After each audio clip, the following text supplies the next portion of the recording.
for every woman who ever looked into the eyes of danger and felt something she couldn't name. The most dangerous prisons are the ones built from silk and obsession. The rain had been falling since Tuesday. Fiora Esposito noticed this the way she noticed most things, distantly, the way you notice background noise in a restaurant, present but unimportant. She had bigger problems than weather. She had a deposition at 7:30 the next morning, a client who wouldn't stop calling, and a senior partner breathing down her neck about the Marchetti contract that was supposed to have been finalized 2 weeks ago. She also had, apparently, very bad instincts about which bar to duck into during a Chicago downpour. The Velvet Anchor was the kind of place that looked respectable from the outside. Recessed lighting, a mahogany facade, a discreet brass plaque beside the door that could have belonged to a law firm or a private members' club. She'd walked past it 100 times on her way between her office and the parking garage, and she'd always assumed it was exactly what it appeared to be, an upscale cocktail bar for finance types and lawyers who needed somewhere to decompress before the commute home. She was wrong. She realized this the moment she pushed through the heavy door and stepped into the warm, amber interior. It was the quality of the silence more than anything else. Not the comfortable, prosperous silence of money at leisure, but something tighter. Something that had the specific texture of men who had stopped talking when she entered. Fiora paused just inside the door, rain dripping from her coat onto the dark hardwood floor. She was 31 years old, and she had learned, through necessity, to read rooms. This room said, "Leave." But it was raining harder now, and she was tired, and the bar was warm, and she told herself she was imagining things. Paranoia was an occupational hazard when you spent your days parsing the fine print of people's worst intentions. She moved toward the bar. The bartender, a wide, flat-faced man with the eyes of someone who had seen things and processed them all into the same neutral expression, watched her approach without blinking. She ordered a glass of Montepulciano and found a stool at the far end of the bar, closest to the back hallway where the restrooms presumably were.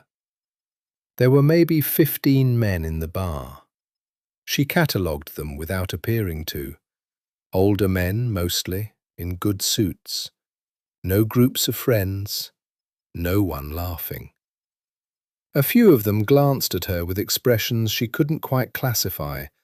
Not predatory, not curious, but something more like alert. Like she was a variable they were calculating. She turned toward the Rain Street window, pulled out her phone, and opened the deposition notes. She was deep into the cross-examination strategy for the Marchetti case when she heard it. A single, sharp syllable, low and deliberate, spoken from somewhere down the back hallway. Then the sound of a door opening. Then footsteps.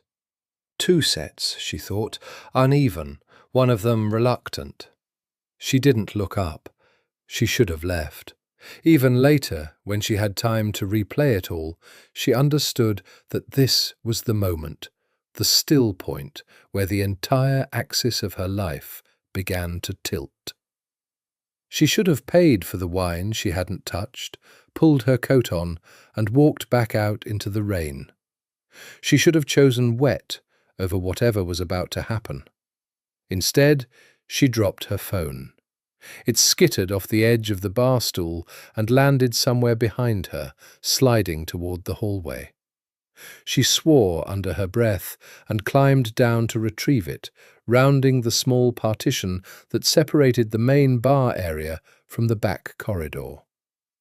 The hallway was dim, lit by a single sconce that cast more shadow than light. Her phone had slid almost to the far end, near a door that stood partially open, and through that door Fiora froze. Through that door, in what appeared to be a private dining room, 3 men stood around a fourth, who was seated and very clearly did not want to be. The seated man was middle-aged, sweat-soaked despite the chill, and his wrists were bound to the chair arms with what looked like zip ties. 2 of the standing men she registered and immediately forgot. They were the type of men who were designed to be forgotten, all function and no feature. The 3rd man she could not have forgotten if she tried for the rest of her life. He was standing with his back partially to the door, so she caught him in 3/4 profile, tall, black suit, the kind of stillness that took practice or a very particular temperament to achieve. Dark hair, close cut. She could see the line of his jaw, the set of his shoulders, the way he held himself with the casual authority of someone who had never needed to perform power because he simply was it. He was speaking. She couldn't hear the words. Her blood was too loud in her ears, but she could see the effect of them on the seated man, who had begun to cry in the specific way of men who understand that crying is their last available option. Then the standing man reached inside his jacket. Fiora did not scream. That was the thing she would be most grateful for later.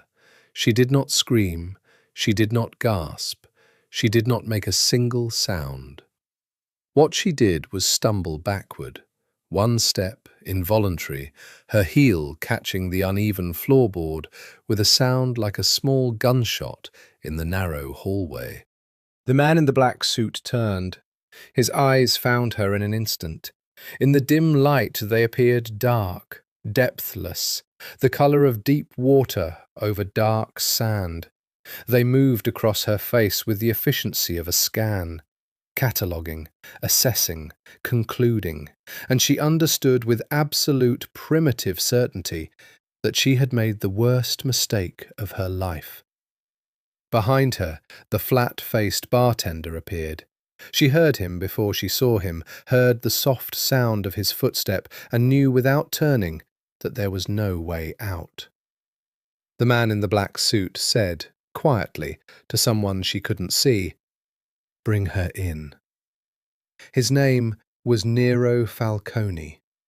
She learned this the way she learned most things about him in those first hours, through inference, through the way other people spoke around him rather than to him, through the specific language of deference that surrounded him like a weather system. No one introduced him. No one needed to. He was simply the centre of every room he occupied, the point around which everything else organised itself. The private dining room was warmer than the hallway. She noticed this detail with the strange hyper-focus that she would later understand was shock, beginning its particular reorganisation of priorities. Warm. Dark wood panelling. A table set for no one. Crystal glasses glinting in the low light. The seated man, whose crying had stopped with the same abruptness as a radio switching off, was no longer looking at her. 2 men she didn't know were standing behind her, not touching her, but close enough that she understood movement was not an option. Nero Falcone stood perhaps 6 feet away and regarded her with an expression she could not read. That was the thing that unsettled her most, beyond the fear and the sharp animal instinct towards self-preservation. She was very good at reading faces, professionally good, and his face gave her nothing. He was younger than she'd initially thought, early 40s perhaps, the kind of man whose age registered as authority rather than chronology. He was handsome in a way that felt like an afterthought, dark features assembled with a sculptor's precision, but worn with complete indifference to their effect. "Your name?" he said, not a question. She noticed that too. Everything he said seemed to arrive already fully formed, a statement of what would happen, rather than an inquiry about what she preferred. "I need you to let me go." Her voice came out steadier than she felt. Years of courtroom work, she supposed, learning to speak calmly into the face of opposition. His expression did not change. "Your name," he said again. "I'm a lawyer." She tried this instead. "I work 2 blocks from here. My firm knows where I am." She didn't know why she said this. Her firm had no idea where she was. "And if I don't—" "I know you're a lawyer," he said. He moved, not toward her, but sideways, a slow repositioning, the way a chess piece slides along a rank. She tracked him without meaning to. "Fiora Esposito, associate at Benedetti and Cole, graduated top of your class from Northwestern, did 2 years at the DA's office before you moved to private practice." He paused. "Your phone is unlocked. People are careless." She felt cold in a way that had nothing to do with temperature. He had looked at her phone in the 60 seconds it had taken them to bring her into this room. He had a team who could look up a name in 60 seconds. "What you saw," he said, stopping his sideways movement and facing her directly, "was a private conversation." "I didn't see anything." This was technically true. She had heard and inferred, and the logical architecture of what she'd been building since the moment she stepped into the hallway was something she was not about to articulate aloud. Something moved in his eyes. Not amusement exactly, something colder that occupied the same space. "You're either very smart or very foolish," he said. "I'm a lawyer. I'm both." The words came out before she could stop them. She watched his expression, a fractional shift, almost too small to register, and she realized with disorienting clarity that she had surprised him, that not many things surprised this man. Behind him, the 2 other men in the room had become invisible. He had that quality. He made everything else recede. She hated that she noticed it. "Here is the situation," Nero Falcone said. He had a slight accent, Italian underneath the Chicago flat vowels, layered and barely perceptible, the kind that came not from recent immigration, but from a household where 2 languages lived simultaneously. "You witnessed something. What you think you witnessed and what actually occurred may be different, but your perception is the problem, not the reality. You're a liability. You understand that." Again, not a question, a statement, a problem he was identifying before solving. "So you're going to kill me?" She heard her own voice say this with perfect steadiness, and felt briefly proud of herself, and immediately ridiculous for feeling proud at a moment like this. "No." He said it simply, and somehow this was the most frightening thing he'd said yet, because it implied something she hadn't considered. He pulled out a chair from the dining table, the gesture unhurried, courteous in its way, and sat down, looked at her. "Sit." "I'd rather stand." That wasn't an offer. She sat. He leaned back slightly, studying her. She forced herself to meet his gaze. Brown eyes, she could see now, dark brown, with an almost amber quality at the centre, like light trapped in dark wood. The kind of eyes that noticed too much. Killing you creates problems, he said, in the tone of someone explaining something obvious. You're a lawyer. Your disappearance creates interest, investigation, interest in this bar, in this neighborhood, in affairs that don't benefit from interest. He paused. But allowing you to leave creates a different problem. I told you. I know what you told me. He was still watching her with that same dispassionate assessment. You're intelligent enough to construct a convincing argument for why you wouldn't go to the police, and you may even believe it. But I've lived long enough to understand that human behavior under pressure is the most unpredictable variable in any equation. He didn't raise his voice. He didn't need to. Every word arrived with the weight of someone who had never needed to perform authority. So what is this? Fiora asked. What happens to me? He looked at her for a long moment. The rain was audible even through the walls, steady and relentless. You come with me, he said, until I've decided what to do. They took her coat, her phone, her bag, her keys, and her dignity. Not all at once, and not cruelly, which in some ways was worse than cruelty. If they'd been brutal about it, she would have had something to push against. Instead, a woman appeared, compact, composed, silver-streaked hair, the precise manner of a senior executive, and simply held out her hand, and somehow the natural grammar of the gesture made refusing it feel childish. The woman's name, apparently, was Rosa. She spoke to Fiora in a tone that was not unkind, explained that her belongings would be kept safe, that she should come this way, please, and that Mr. Falcone's car was waiting. I'm not going anywhere, Fiora said. Rosa looked at her with the patience of someone who had been saying yes, but actually no, for many years.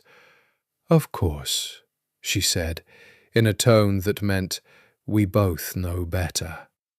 The car was a black SUV with tinted windows and leather seats that smelled of cedar and expensive things. Nero Falcone sat in the front, not looking at her. Two men she would mentally classify as security flanking sat on either side of her in the back. They were professionally blank, neither threatening nor reassuring. She spent the drive cataloguing information. 23 minutes. North on Lakeshore Drive, the dark water of Lake Michigan barely visible through the rain. Turn west, then north again, into a neighborhood she recognized as the Gold Coast. Money so old here it had calcified into architecture, limestone facades and wrought iron gates, and the particular silence of streets that didn't need to announce their expensiveness. The car descended into a private underground garage. Elevator. The kind with a key panel, not floor buttons. The penthouse occupied the entire top floor. She stepped out of the elevator and stopped. She had been to nice apartments before. She had clients who lived well. But this was something else entirely. Not the flashiness of new money or the careful curation of someone assembling a life from a magazine, but something that looked like it had evolved organically from the specific tastes of one very particular person. Dark wood floors, Persian rugs that were probably older than the building, floor-to-ceiling windows that made the rain-lit city look like a painting.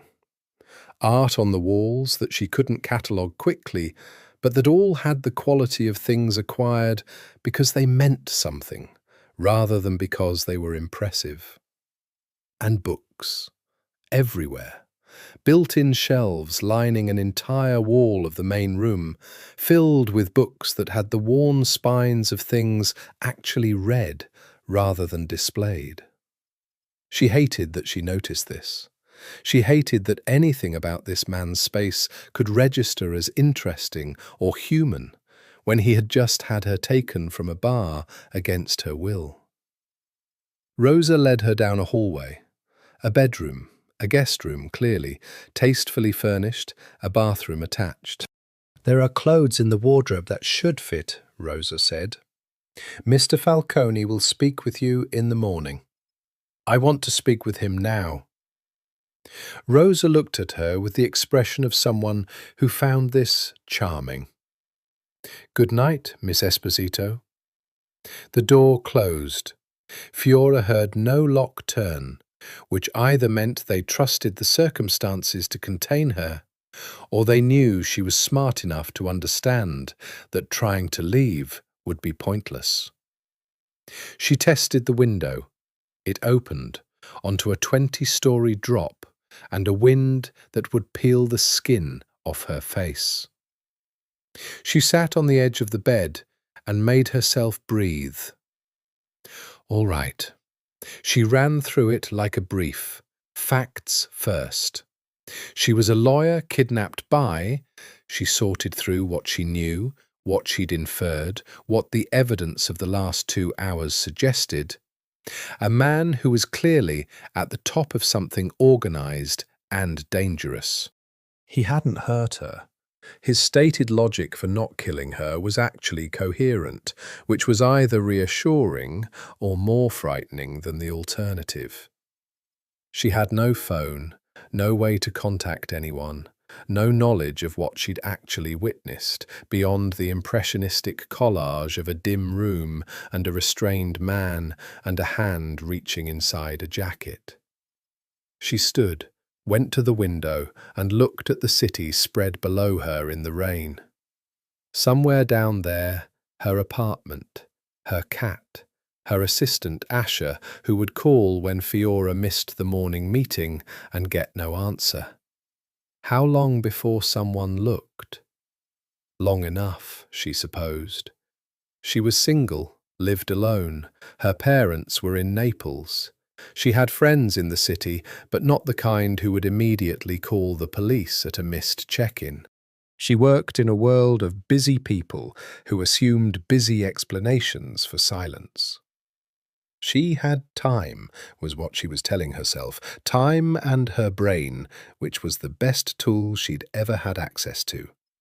And she had never yet met a situation she couldn't think her way through. She repeated this to herself with more conviction than she felt, and eventually fell asleep, still wearing her rain-damp suit, curled on top of the covers with her shoes on, because sleeping with your shoes on felt like a small resistance she could manage. In the morning, the shoes were gone, and someone had covered her with a blanket. She couldn't decide whether to be unsettled by this or grateful, and the ambivalence itself unsettled her more than either feeling alone would have. He was already in the kitchen when she found it. This surprised her. Not that he was awake, but the kitchen specifically. It was large and functional in the way of rooms that were actually used, copper pots hanging from a rack above the island, fresh herbs in small pots on the windowsill, a coffee machine that looked like it required an engineering degree.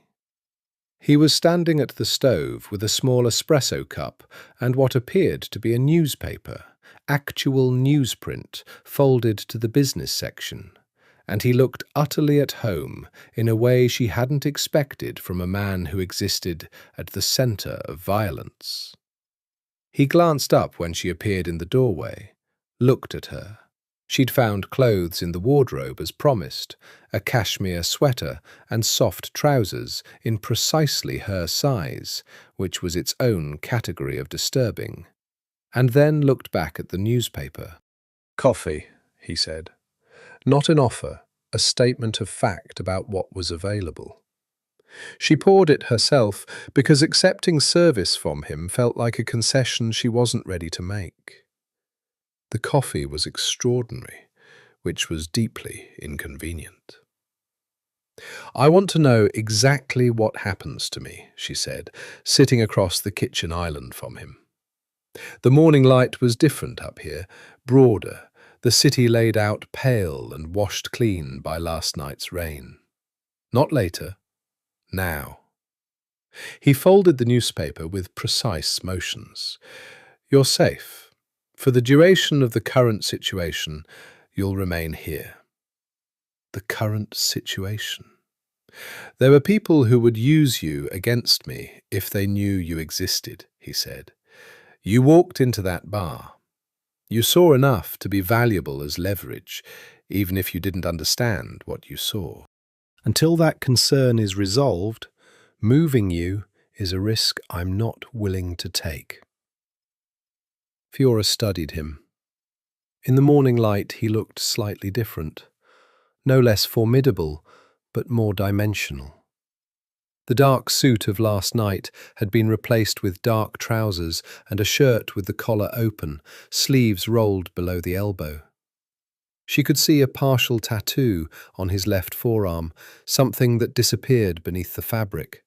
She caught a wing, a claw, something serpentine. People who would use me, she said. Your enemies. Everyone in my business has enemies. What business is that, exactly? She kept her voice careful, academic, as if she were taking a deposition rather than sitting across a kitchen island from a man who had her removed from a bar because she dropped her phone at the wrong moment. He looked at her directly. You know what business it is. She did. The bar, the men, the way everyone moved, the specific quality of deference. She had grown up in the daughter of an Italian father who had come to Chicago in the 70s and built a small construction business that no one in the family ever discussed too specifically. She had grown up knowing, by molecular osmosis, the shape of a certain kind of power structure.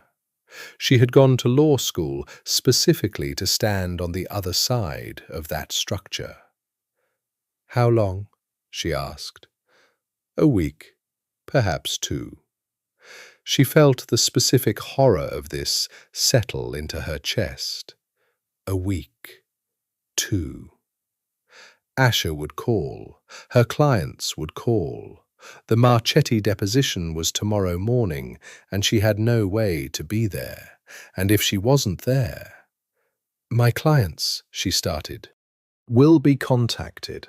A family emergency. Your assistant has already been given a message. He said this without inflection, as if it were logistics, as if her life were a scheduling problem he'd solved before breakfast. She stared at him. You called my office. Rosa did. This is... She stopped, pressed her lips together. She had been about to say illegal, which was so dramatically insufficient a word for the situation that she almost laughed. You can't just... And yet, he said, not unkindly. Fiora put both hands flat on the countertop and focused on the cool smoothness of the marble.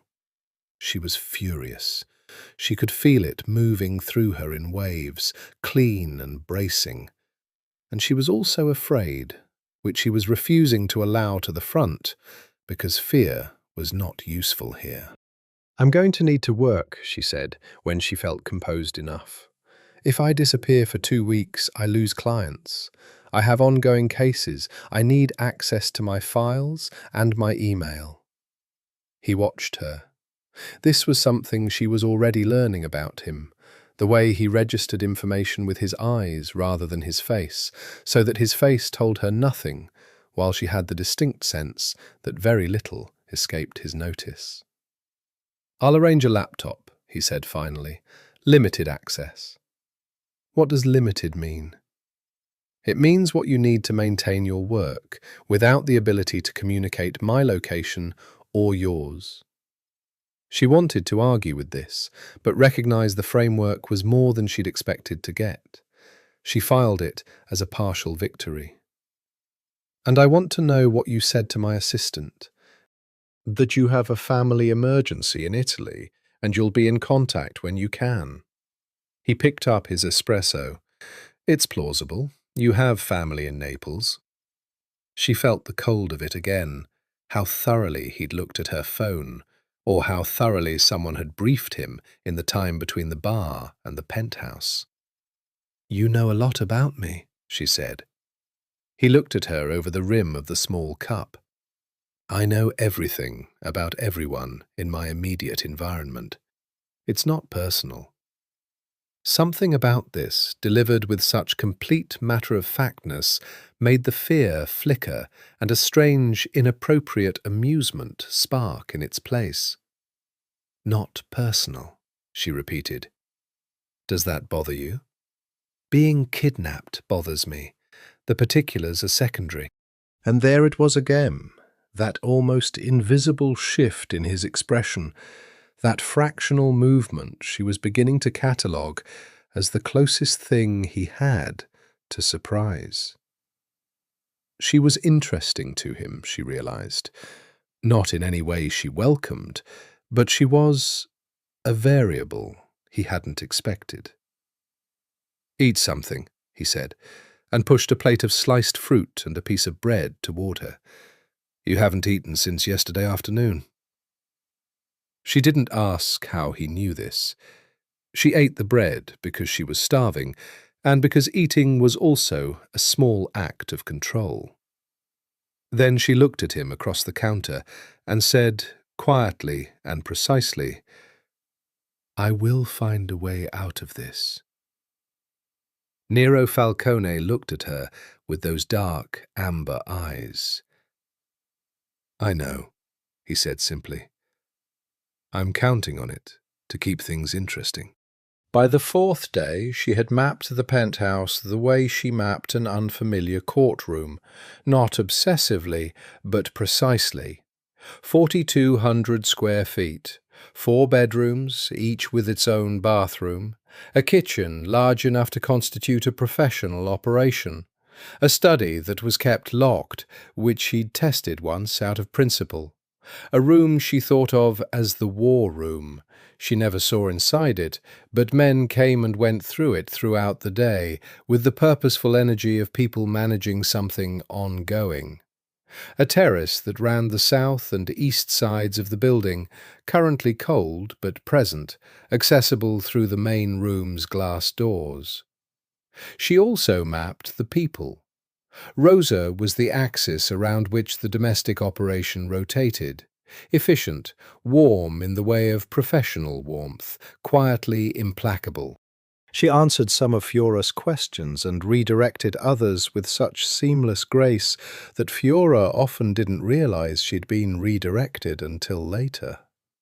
She brought food at regular intervals, arranged the laptop that arrived on day 2, a clean machine, obviously, with specific access controls that Fiora spent the better part of an evening trying to circumvent before acknowledging defeat, and maintained the particular fiction that Fiora was a guest rather than a prisoner by never saying anything that acknowledged the reality directly. There was Marco, young, 20-something, with a jaw that would have been handsome if he ever relaxed it, who stood near the elevator and responded to her attempts at conversation with monosyllables that were not unfriendly, just minimal. There was Carla, who cleaned, and who definitely knew more than she let on, based on the quality of her studied incuriosity. And there was Nero.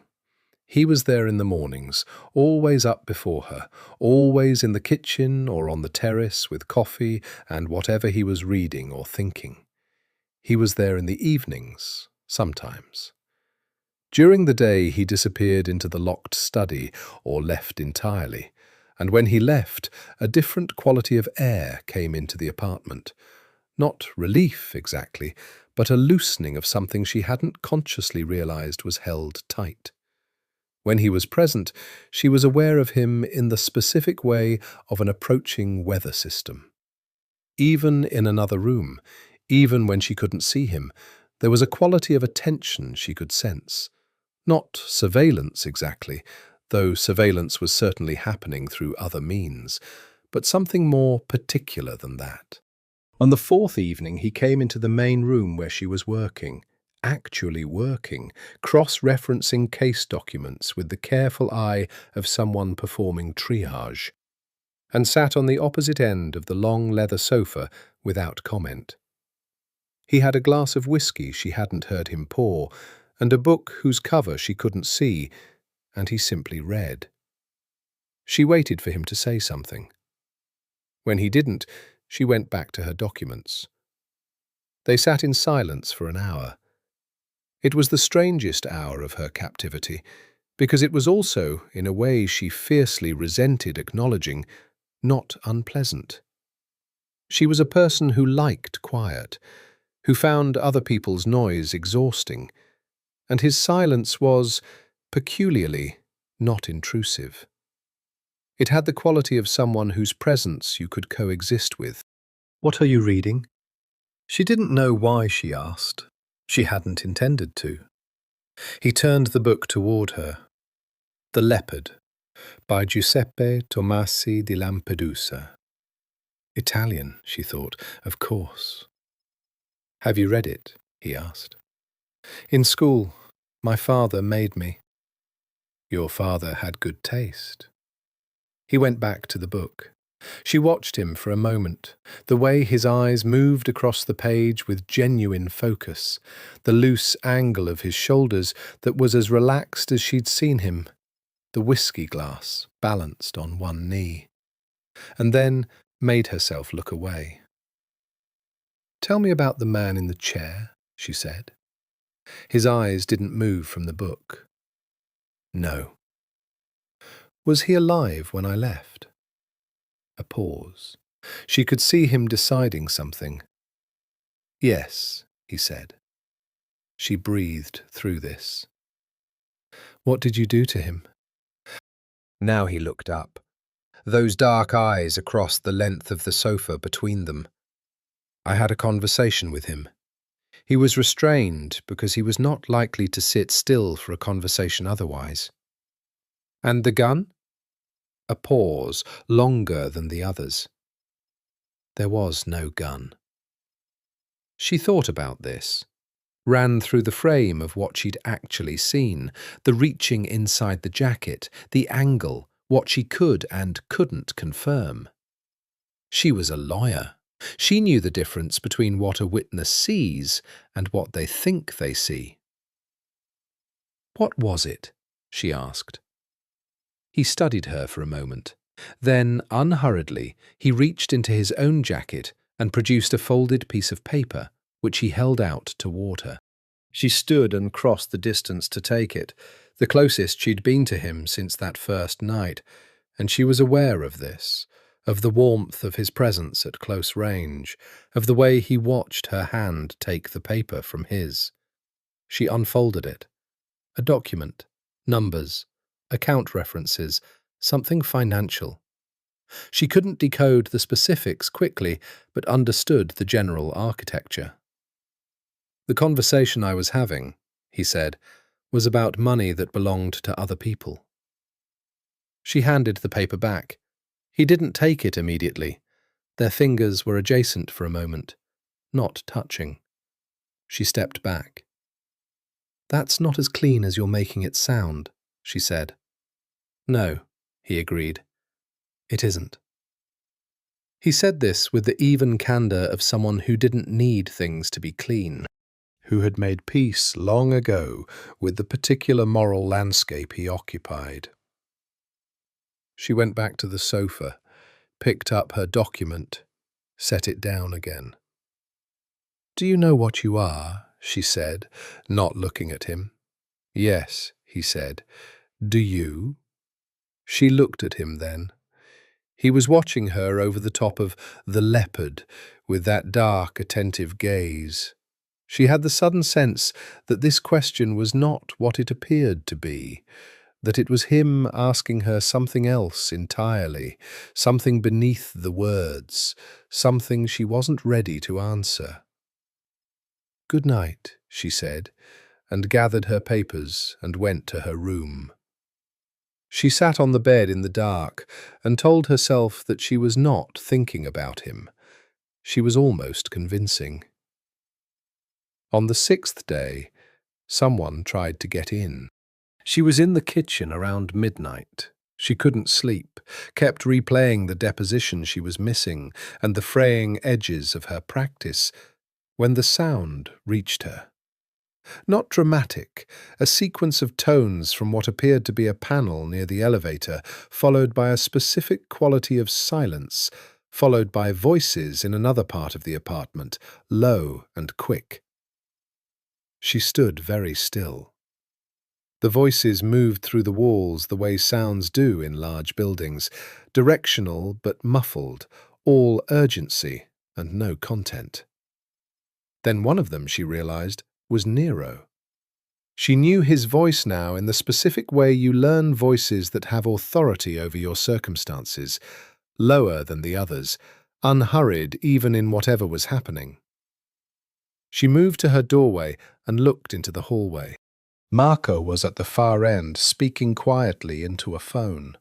He clocked her immediately and held up one hand, not threatening, just, "Stay there." Then Nero appeared from the direction of the war room. He dressed quickly, she could see, the shirt untucked, jacket thrown on, and he was carrying something in his right hand with the complete, unself-conscious ease of someone for whom carrying it was unremarkable. She registered. A gun, matte black, already in his grip without being aimed at anything. Her heart hit the inside of her ribs once, sharply. He saw her and stopped. Something passed through his face, something that was not the expression he had for most things. Faster, less controlled, gone in an instant. "Go back inside your room," he said. "What's happening?" "Inside. Now."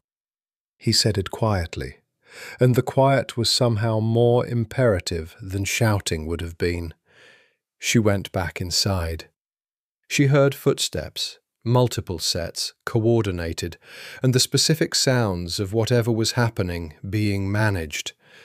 It lasted 40 minutes, during which she sat on her bed and did not read, did not think about the deposition, thought instead about the expression that had crossed his face when he'd seen her standing in the hallway doorway.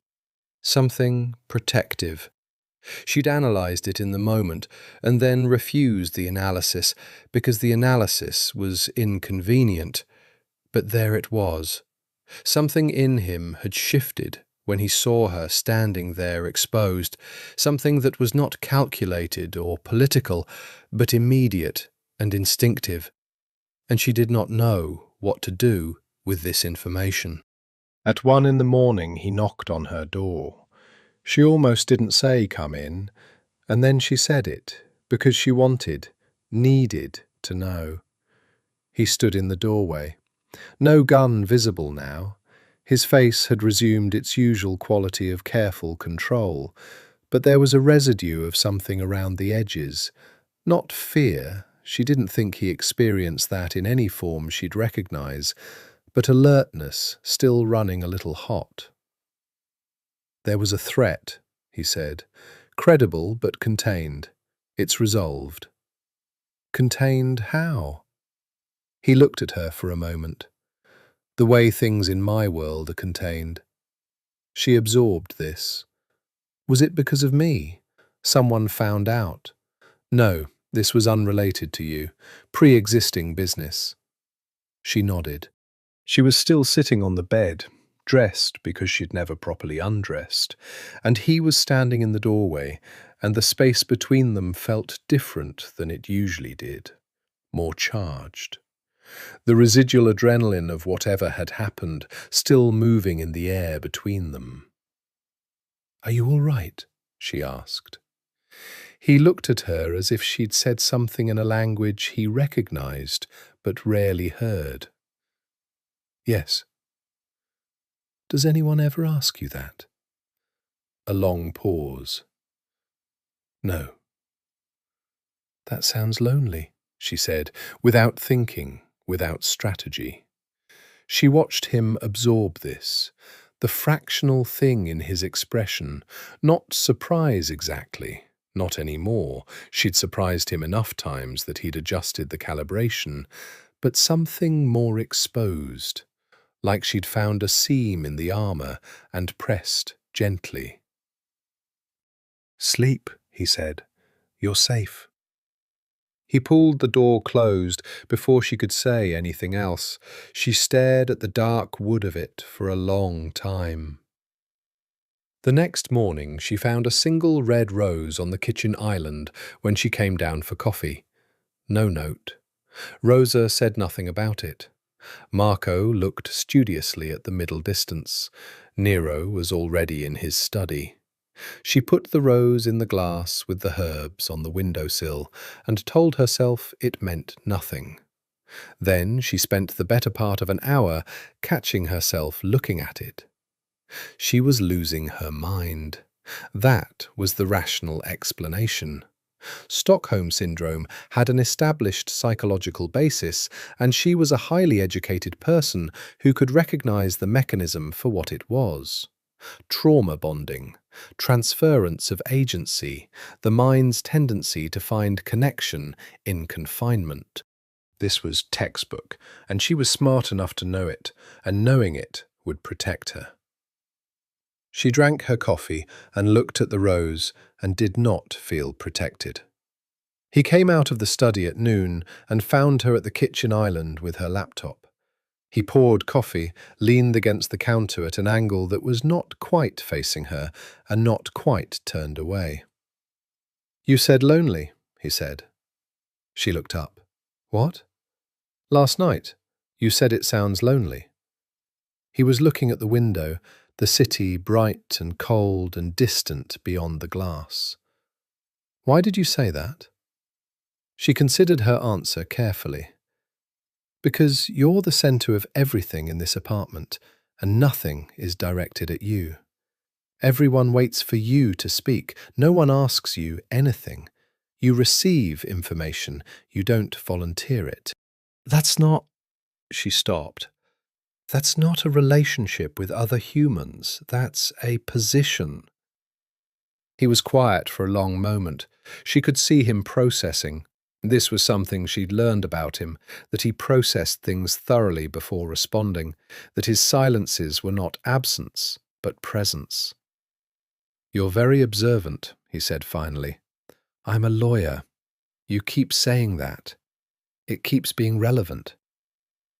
He looked at her then, directly, with the full force of those amber dark eyes, and said, "It's been that way for a long time.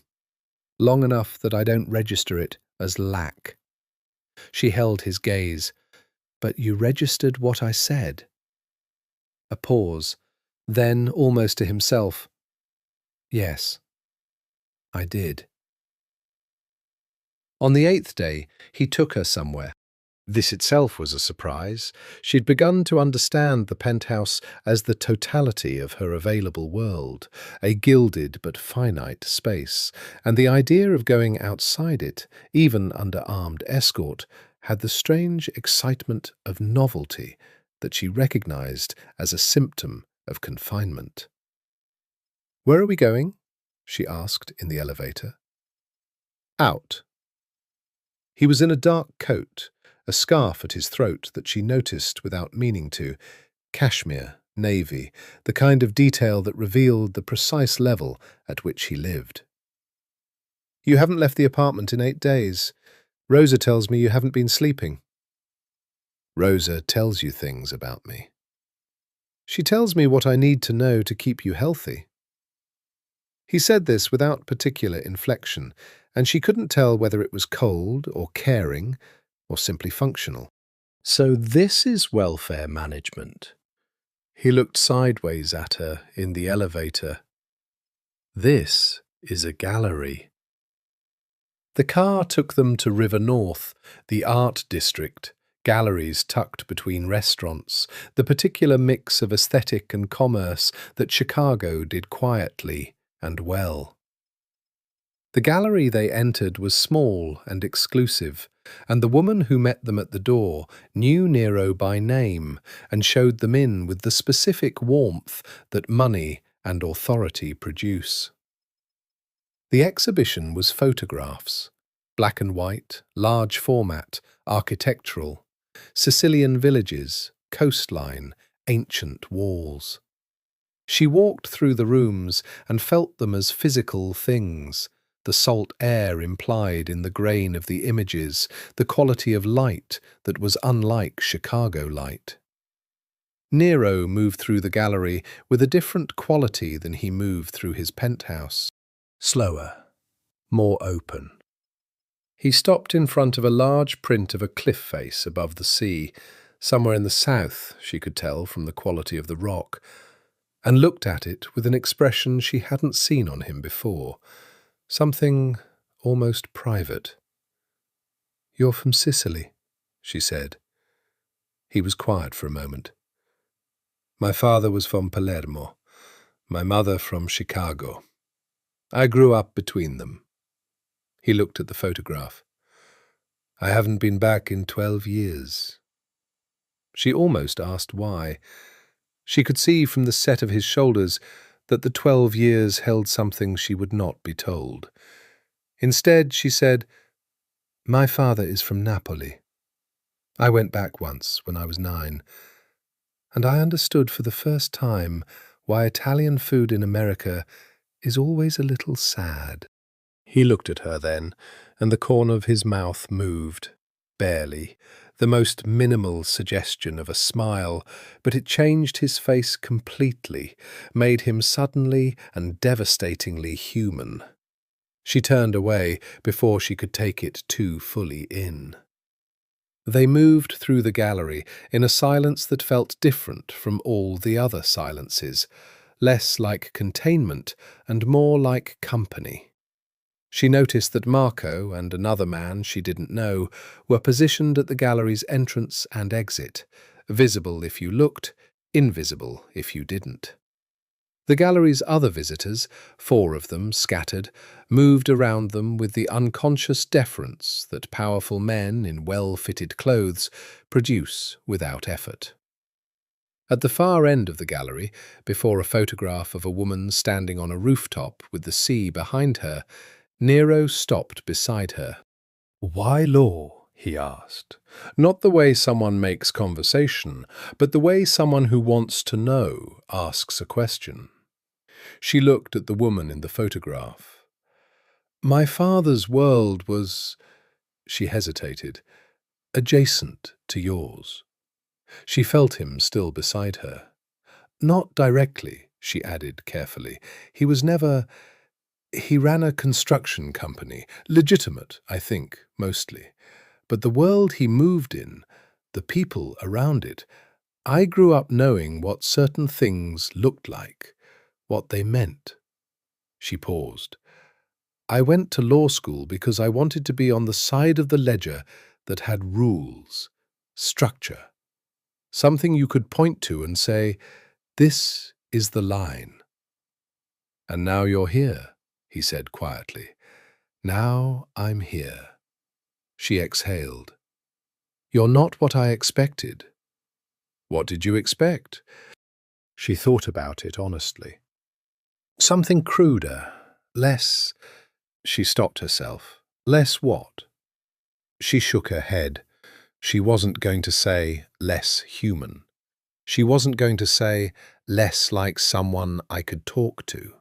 She wasn't going to say any of the things she was actually thinking, because she had enough self-awareness to recognize the slippage that was happening, the way he had begun to feel less like a threat and more like a presence, and the way this was both the most dangerous possible development and, in some molecular, treacherous way, the most interesting thing that had happened to her in years. "Less complicated," she said finally. He looked at her. The gallery was quiet around them, the photographs on the walls like windows into another world. "You thought the man who had you taken from a bar was simple," he said. "I thought the man who had me taken from a bar was simply dangerous. There's a difference." He was very close.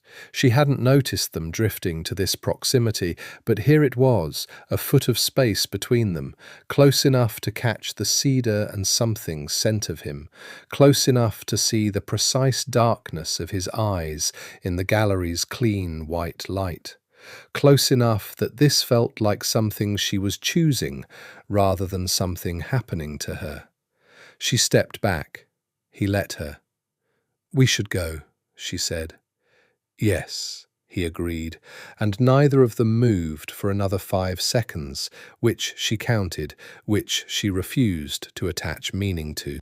Then they turned and walked back through the gallery, and Marco fell into step behind them, and the car was warm, and on the ride home she sat very still and watched Chicago move past the window, and told herself that the gallery had been beautiful, and that was all there was to it. On the 10th day, she heard something she wasn't supposed to hear. She had developed the habit of early mornings, earlier than Nero, which took effort, since he seemed barely to sleep, sitting on the east end of the terrace, wrapped in a blanket, with the laptop and coffee, working while the city assembled itself below. It was cold, but not cruelly so, and the privacy of it, the illusion of being outside the walls, even while still contained within them, had become important to her. She was on the terrace when he came out of the study with someone she'd never seen before. A man, older, thick-set, with white hair and the kind of build that had once been imposing and was now just substantial. They came into the main room. She could see them through the glass. They couldn't see her in the early morning shadow of the terrace, and their conversation was inaudible until Nero opened the glass door slightly, the way you do for air without intention. She didn't move. She kept her eyes on her laptop. "Conti's people are making noise on the south side. 3 of ours." "I know." Nero's voice, flat and careful. "The Marchetti family," the older man said, and Fiora went very still. Marchetti. "Think they can use the situation, the contract. That's not their contract. Tell them that. They've been circling it for months. Word is they knew about the bar, that no one told them about the bar." Nero.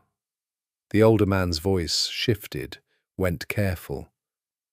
"If they knew about what happened there, if someone talks, no one is going to talk." His voice had dropped, not louder, but heavier. "And the girl doesn't know enough to be useful to them, even if they found her." She exhaled very, very quietly. The girl. She was the girl. Of course she was. She was a liability in a ledger of liabilities, and the warmth she'd been carefully not acknowledging from the gallery, from the rose, from the particular quality of his silences, it was all contaminated now by the word. The girl, the situation, the variable in an equation. She had known this. She had told herself she knew this. Knowing it and hearing it articulated were different experiences. If Conti's people move on any of ours before the summit, they won't. Nero moved, and the draft changed, and the voices dropped back below her ability to parse them, and she sat on the cold terrace and looked at the pale morning city and felt something she recognized after a moment as grief. Not grief for any specific thing. Grief for the slippage she'd been allowing without fully admitting it. For the 10 days she'd spent learning a man she should have been finding a way to escape. For the realization that she was better at this enforced proximity, this strange intimacy, than she was at her actual life. She went inside before he saw her. She was very professional about it for the rest of the day. She worked on the Marchetti case, the irony of which she noted with a private, humourless laugh, and answered client emails through the restricted channels Rosa had arranged, and ate lunch at the kitchen island, and if her eyes skimmed over the rose in the herb glass with something she was no longer willing to call warmth, she managed that too. In the evening, he found her in the main room. "You're different today," he said. He said it without preamble, the way he said most things. "I'm the same." "You're not." He sat in the chair across from the sofa where she was working, and she felt the weight of his attention in the specific way she'd come to recognize, not surveillance, but notice. The difference being that surveillance was about data and notice was about a person. She looked up from the laptop. "I heard some of your conversation this morning, on the terrace." She watched his face for the usual controlled blankness. It didn't come immediately. There was a moment, just a fraction of a second, where something moved in his expression, and she catalogued it without being able to name it. "How much?" he asked. "Enough," she paused. "The Marchetti family is one of my clients." A long silence. "I know," he said. She closed the laptop. "Is that why you haven't let me go? Is there something you want from me that has to do with that case?"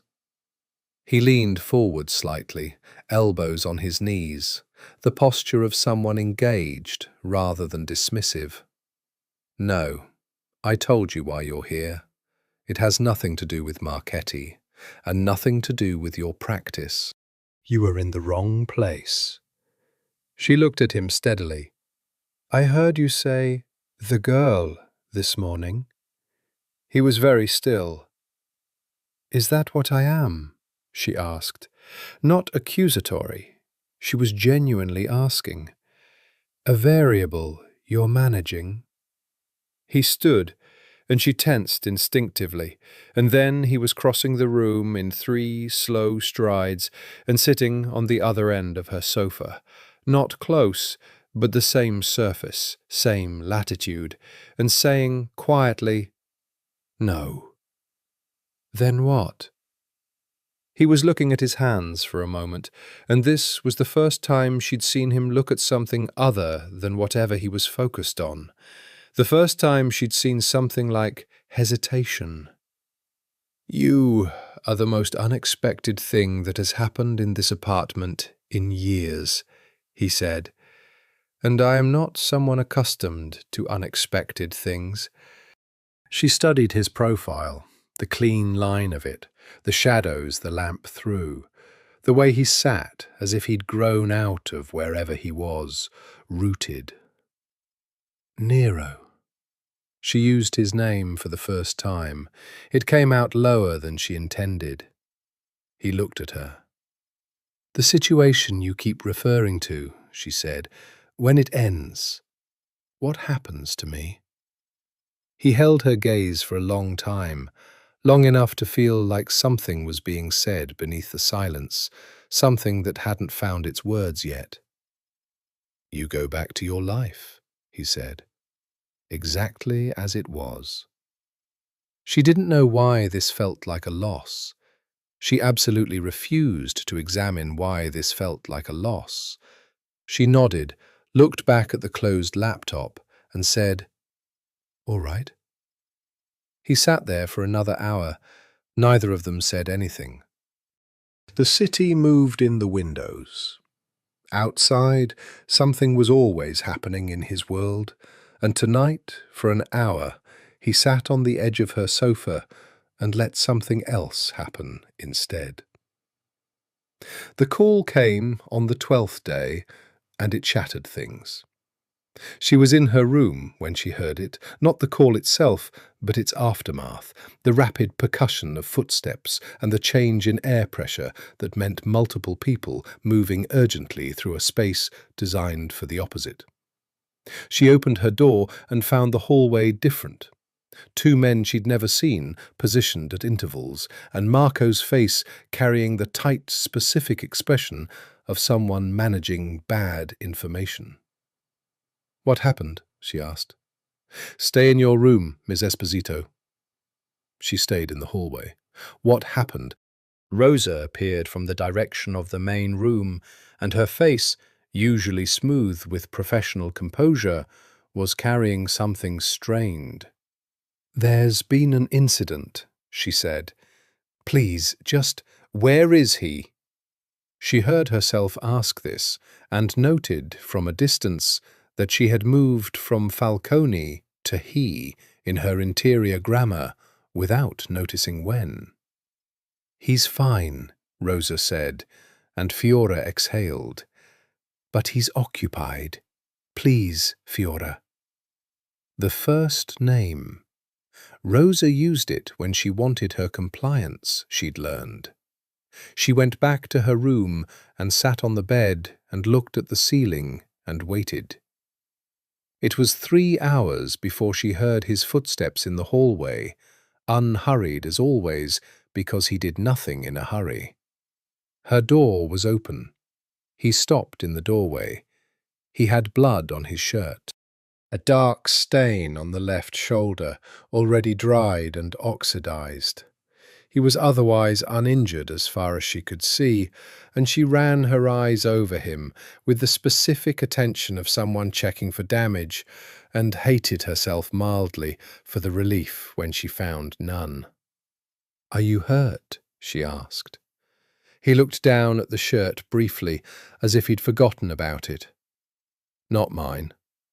She stood, crossed to him before she'd fully decided to, and stood in front of him in the doorway, closer than she'd been since the gallery, looking at him, looking at the shirt, the set of his jaw, the thing in his eyes that was not quite controlled right now, that was running a half-degree warmer than his standard. "Whose?" she asked. A pause. "Someone who is being looked after." "One of yours?" "Yes." He said it quietly. Protective. The word is carrying something it wouldn't have 10 days ago. She put her hand on his arm. The right arm, not the blood-stained side, just her hand, flat on the dark fabric of his sleeve, in a gesture that wasn't calculated, that came from somewhere she'd been trying not to acknowledge. She felt him still beneath the contact. "I'm sorry," she said. He looked at her hand on his arm, then at her face. Something passed through his expression, something that moved too quickly for her to fully catalogue, but that had the quality of a door opening. "You should sleep," he said. His voice was different, lower, she thought. "You should too." She paused. "Do you? Actually sleep?" "Occasionally." The ghost of that almost smile, there and gone. She removed her hand. She hadn't realized until the removal how present the contact had been, how much information the touch had carried, warmth and solidity, and something she was going to spend the rest of the night not naming. She stepped back into her room. He stayed in the doorway for a moment longer than he needed to, looking at her with that quality of attention that had by now become completely particular to her, that she had come to recognize as his, the specific frequency on which Nero Falcone noticed things. "I need you to understand something," he said. She waited. "The situation has become complicated." He said it carefully, as if choosing each word while simultaneously knowing they were insufficient. "There are people who have become aware that I have a liability. Someone close to me told a story they shouldn't have." His voice stayed level, but she heard what was beneath it, controlled fury, cold and total. This means your profile has changed. Staying here is more important now, not less. I'm in more danger, she said, stating it plainly. You're safe here. His voice on safe had a different quality. Absolute.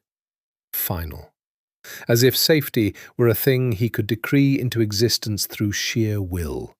And she believed, with some portion of herself that bypassed rational analysis, that he could. And if I try to leave? She asked. I will find you.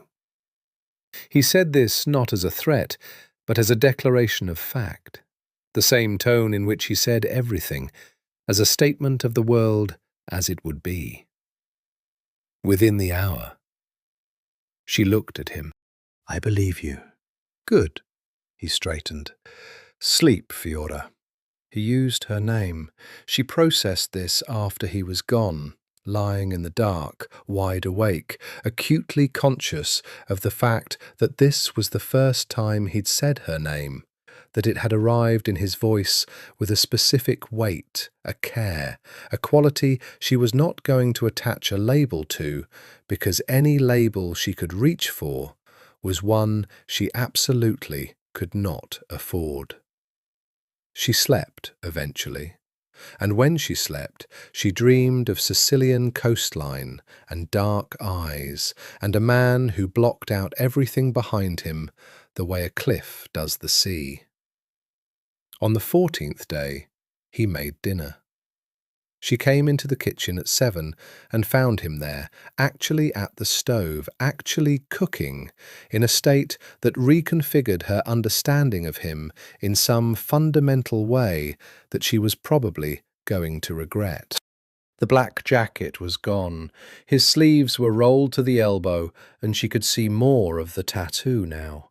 She'd been right about a wing, something raptor, darker, coiling lines beneath it. He moved around the kitchen with the same economy he moved everywhere, no wasted motion. The kitchen smelled of garlic and tomato and something with wine, and for the first time since the bar she felt not imprisoned or threatened or confused, but simply hungry, in a way that was about more than food. You cook, she said, stating the impossible. He glanced at her over his shoulder. You sound shocked. I am shocked. My grandmother. He turned back to whatever was on the stove. She was the kind of woman who believed that not knowing how to cook was a character defect. She made no distinct between her grandsons and her granddaughters on this point. A pause. She was right. She sat at the island and watched him. She had a glass of wine, he'd poured it without asking, which she'd given up objecting to, because his habit of knowing what she wanted before she asked was one of those things that was difficult to sustain irritation about. The wine was very good, which was also not surprising. Tell me about her, Fiora said. He stirred something. The question sat in the air a moment before he decided what to do with it. She was small, 5 feet exactly. She had opinions about everything, and she expressed them without apology. He paused. She died when I was 17. I've never eaten anything as good as what she made, and I've eaten in places that would cost you a month's salary. What was her name? Lucia. He said it with a quality that was different from everything else, softer, more private. She called me Cucciolo, little wolf. A beat. She's the only person who's ever called me by an endearment that I didn't want to correct. Fiora was quiet for a moment. My grandmother called me Caramella, little candy. I hated it until she died, and then I wanted nothing more in the world than to hear her say it again. He turned from the stove and looked at her across the kitchen. Something passed between them in the warm, fragrant air. something that was recognition, the specific recognition of two people discovering a shared fluency in grief. He served the pasta himself, cacio e pepe, simple and precisely made, the way simple things always require more skill than complicated ones. They ate at the kitchen island because the dining table felt too formal, or maybe because the island was where they'd always talked, and rituals accrete without permission. "You never married," she said. "No," he twirled pasta. "My life isn't suitable for that." "You decided that." "Someone would have decided it for me eventually." He said this without self-pity, as a statement of geography. In this world, people close to you are leverage. Every person you love is a potential weapon someone can use against you. She thought about this, thought about what it meant to live at a level of power where care was a vulnerability to be managed.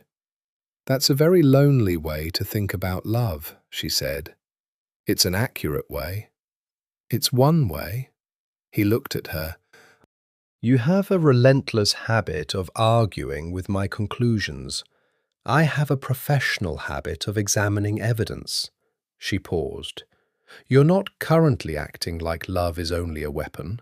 This," she gestured at the plates, the wine, the kitchen, "isn't leverage." He was quiet for a moment. "No," he said, "it isn't."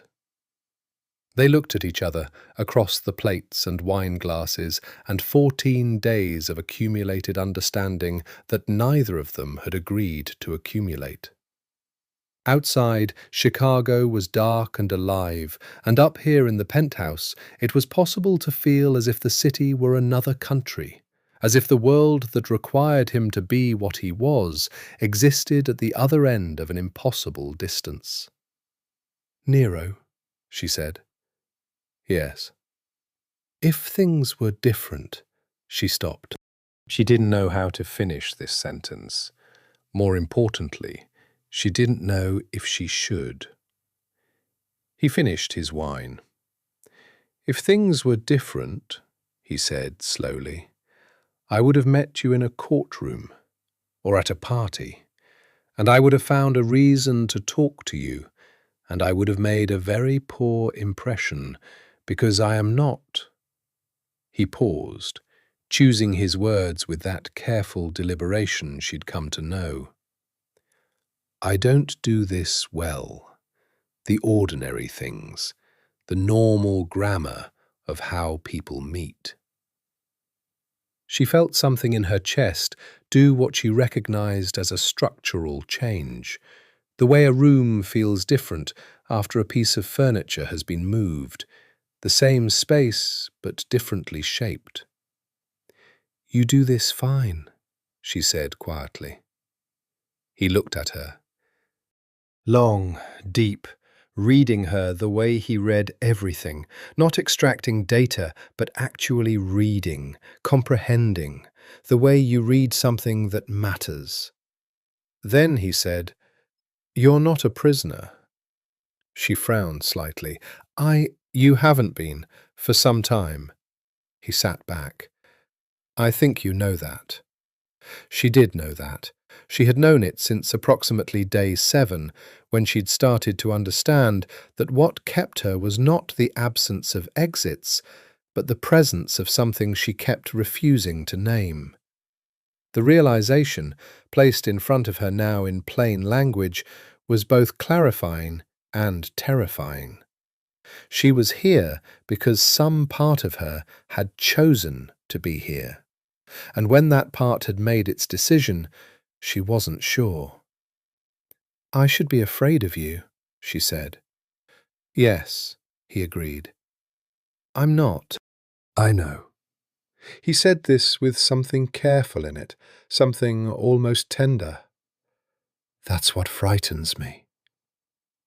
The laptop was full of restricted domains and filtered traffic, but it was still a laptop, And Fiora was still a lawyer who had spent 5 years at one of Chicago's sharpest practices, and she had, over the course of 2 weeks, been quietly assembling a picture. The Falcone family, and it was a family, which was how this architecture worked, both by blood and by structure, occupied a specific position in the upper Midwest's organized crime geography. Old money, in the worst sense. This had been built over generations, not acquired overnight.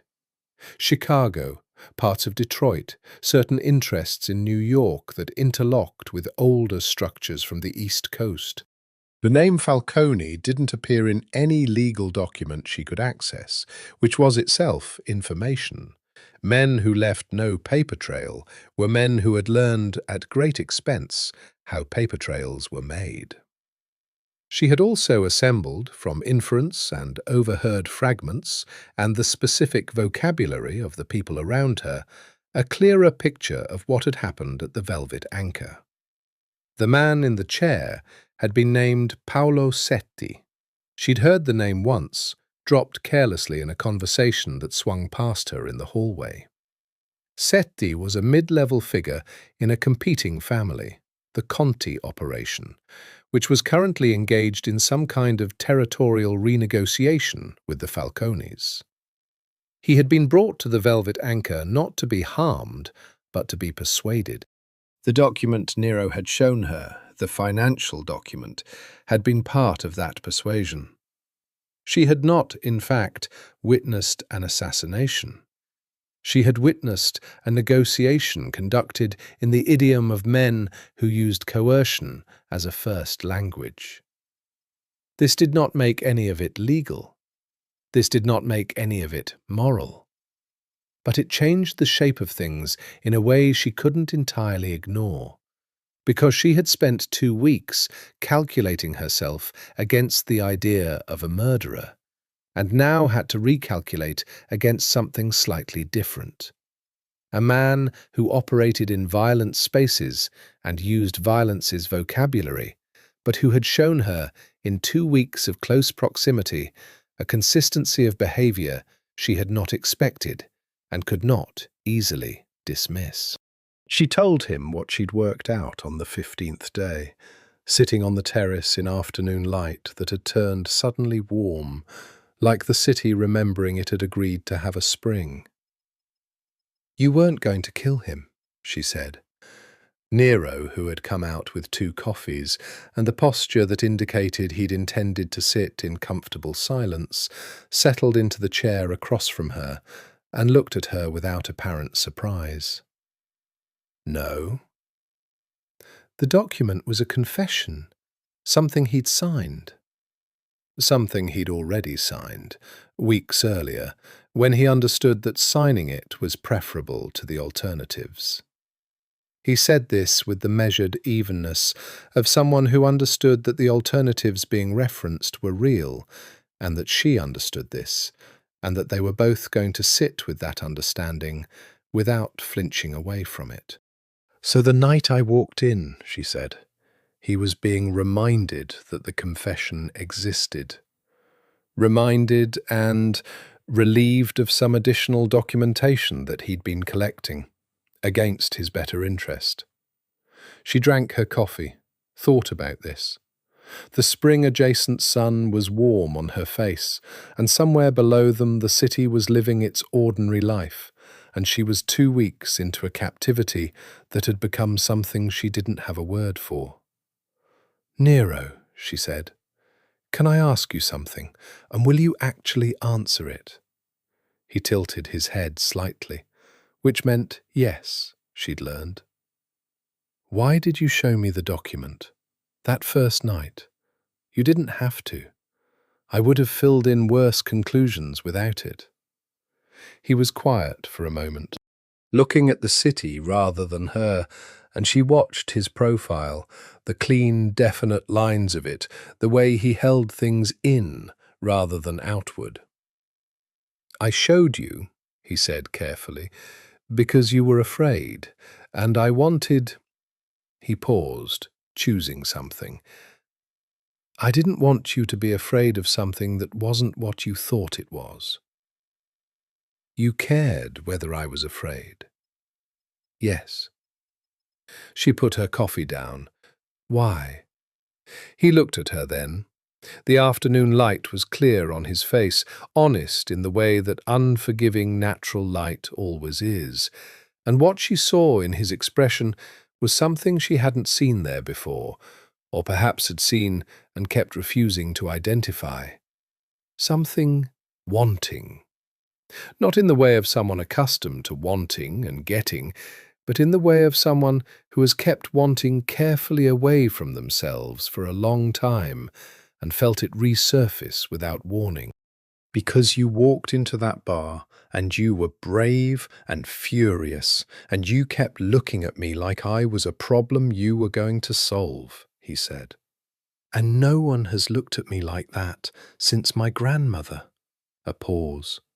Without fear, without calculation, just, he exhaled, like I was a person who could be argued with.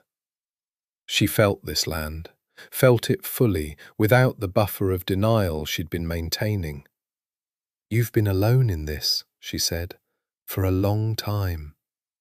I made choices that required it. That's not the same as wanting it.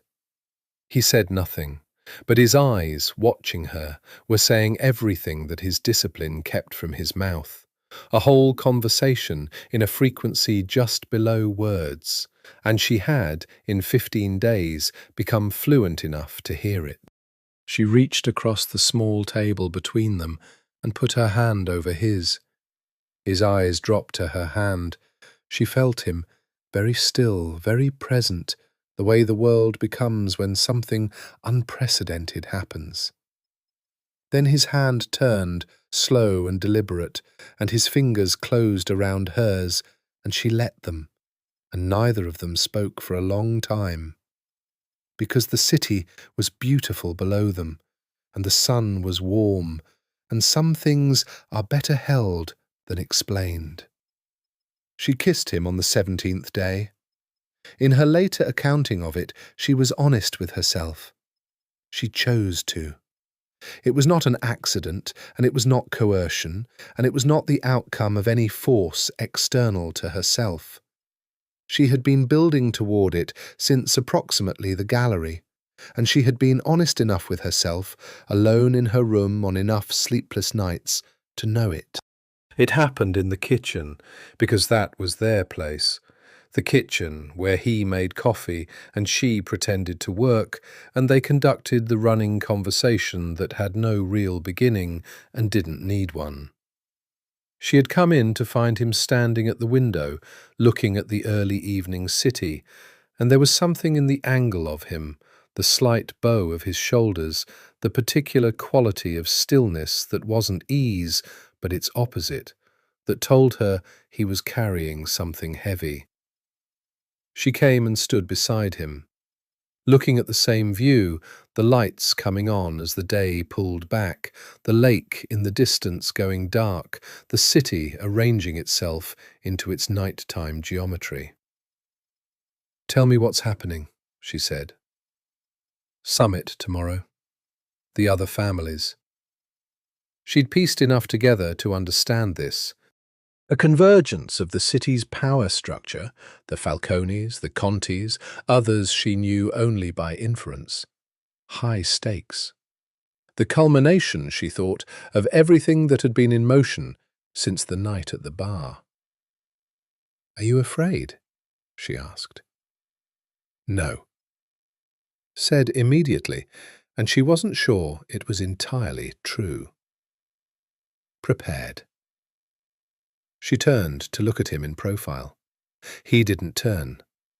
She studied the clean severity of his face, the dark lashes, the slight line between his brows, the set of his jaw that spoke of something held very tightly. She had done this before, this looking. But now she did it without pretending she was doing something else. Nero. She said his name the way she'd learned to say it, not as an address, but as something else. A calling.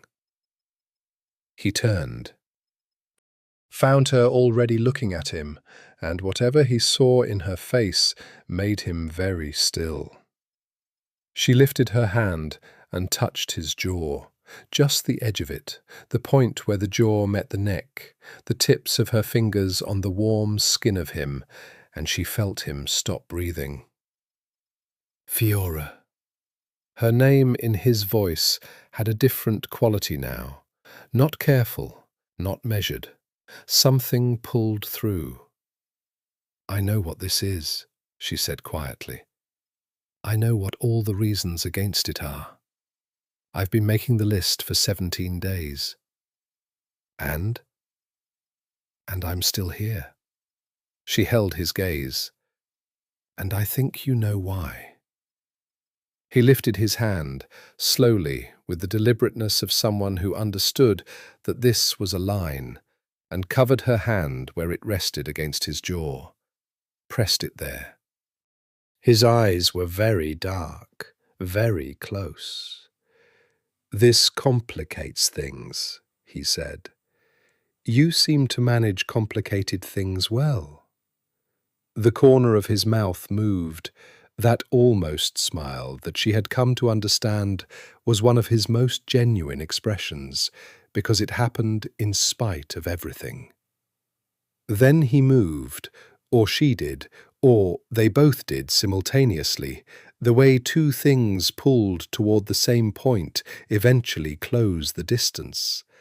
And then she was kissing him, and his hands were on her face, and the kitchen was bright around them, and the city was dark outside the windows, and everything else, the reasons, the complications, the careful architecture of why this wasn't possible, dissolved into the specific, grounding reality of his mouth on hers. He kissed the way he did everything, fully, without apology, with a quality of attention that made everything else peripheral. She had her hands in his lapels, and he had her face cupped in both his hands, and the world reduced to this specific point of contact, this warmth, this strange, impossible gravity between them. When they separated, neither of them moved far. His forehead against hers, her hands still in his jacket. "This is," she said, very quietly, "incredibly inadvisable." Yes. He was still holding her face. His thumbs moved very slightly at her temples, a gesture so gentle she almost didn't register it. "I want to do it again." "I know," he said, and kissed her again. And this time she let herself stop thinking about advisability entirely, and simply stayed, present and choosing, in the warmth of a man she had spent 17 days attempting not to fall for, and had evidently failed at comprehensively. Later they sat on the terrace in the cold, with blankets and wine, and she asked him about Sicily, and he told her things she thought he'd told no one. About his father's disappearance when Nero was 12, about the years after, about how he'd built what he'd built, partly from necessity and partly from anger, and partly from the specific stubbornness of someone who refuses to be unmade by the world.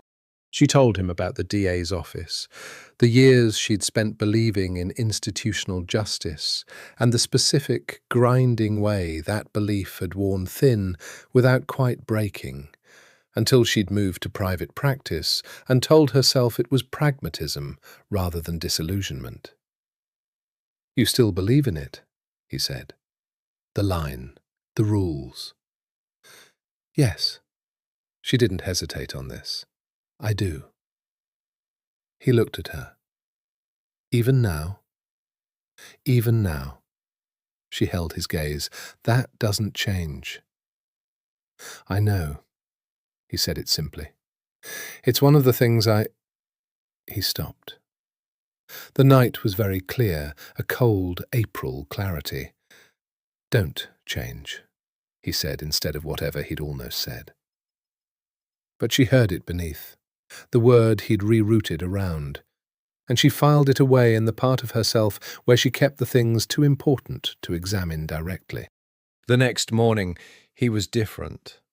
Not cold toward her specifically, but armoured in a way she hadn't seen since the first night. He was in the kitchen when she came down, but the quality of his stillness was not the easy, domestic stillness of the past week. It was the other kind, the readiness of a man preparing for something. He looked at her when she appeared. Something moved in his eyes, warm, quick, and then composited back into the larger stillness. "Today is the summit," she said. "Yes." "Will it resolve the situation? The reason I'm here?" "If it goes as planned." He poured coffee, slid it toward her. "There are variables." She took the coffee, watched him. "What are the variables?" He looked at her steadily. "The Conti family claims to have a witness, someone who can speak to what happened at the Velvet Anchor. They're using it as leverage in the negotiation." She understood what this meant before she'd finished parsing the words. Me. They're claiming to have me as a witness. Claiming, which means either they're bluffing or someone told them I was there. Yes. She set down the coffee. "The person in your organization who told stories they shouldn't have. That situation has been resolved." His voice on resolved had the same quality as when he said contained, the word doing a lot of work that she wasn't going to ask it to unpack. "If they're bluffing," she said, "and you call the bluff, they lose leverage. The negotiation proceeds on terms I can work with. And if they're not bluffing..." He looked at her. The armour was very present, but she had learned his face in 17 days in a way that meant the armour was not entirely opaque to her. She could see what was beneath it. Not fear for himself, something else. "Then it becomes a different kind of meeting," he said. "I'm a variable," she said. Not accusatory. She meant it factually. "You're not..." He stopped himself. The word he'd been about to say was something she could see him decide not to say. Not yet. Not in the middle of a morning that required him to be something other than the man who'd held her face in his hands the night before.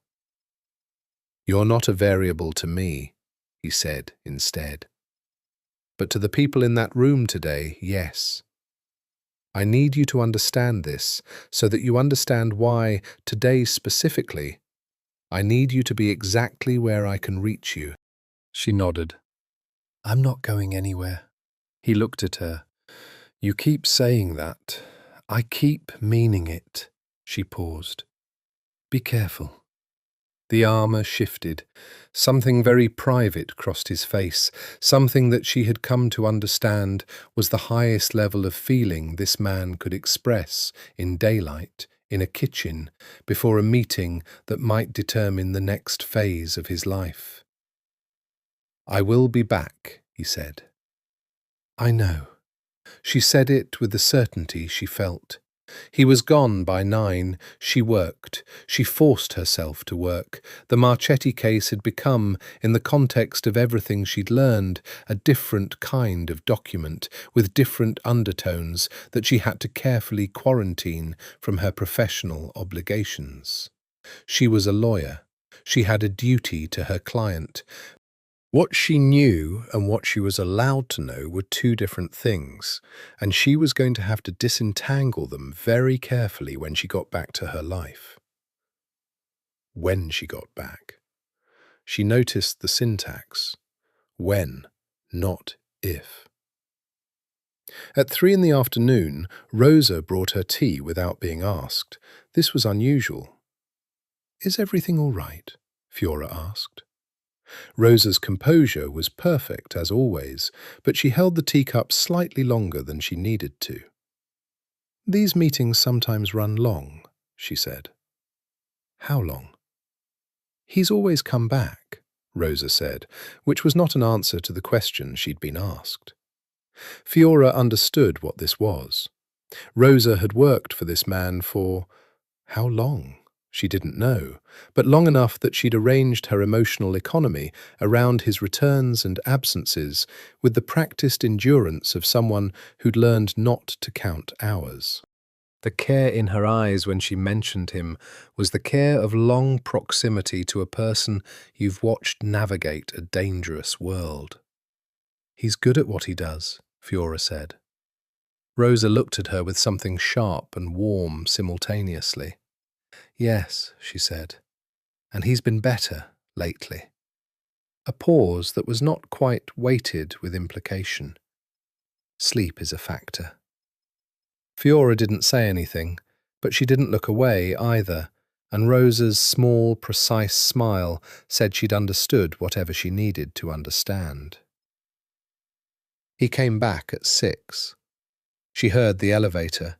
She'd been in the main room for the past hour, telling herself she was working and managing about 40% effective productivity, and stood when the doors opened. He came in with Marco and one other man she knew by sight, and the three of them were talking low and quick, and she stood in the doorway of the main room and waited.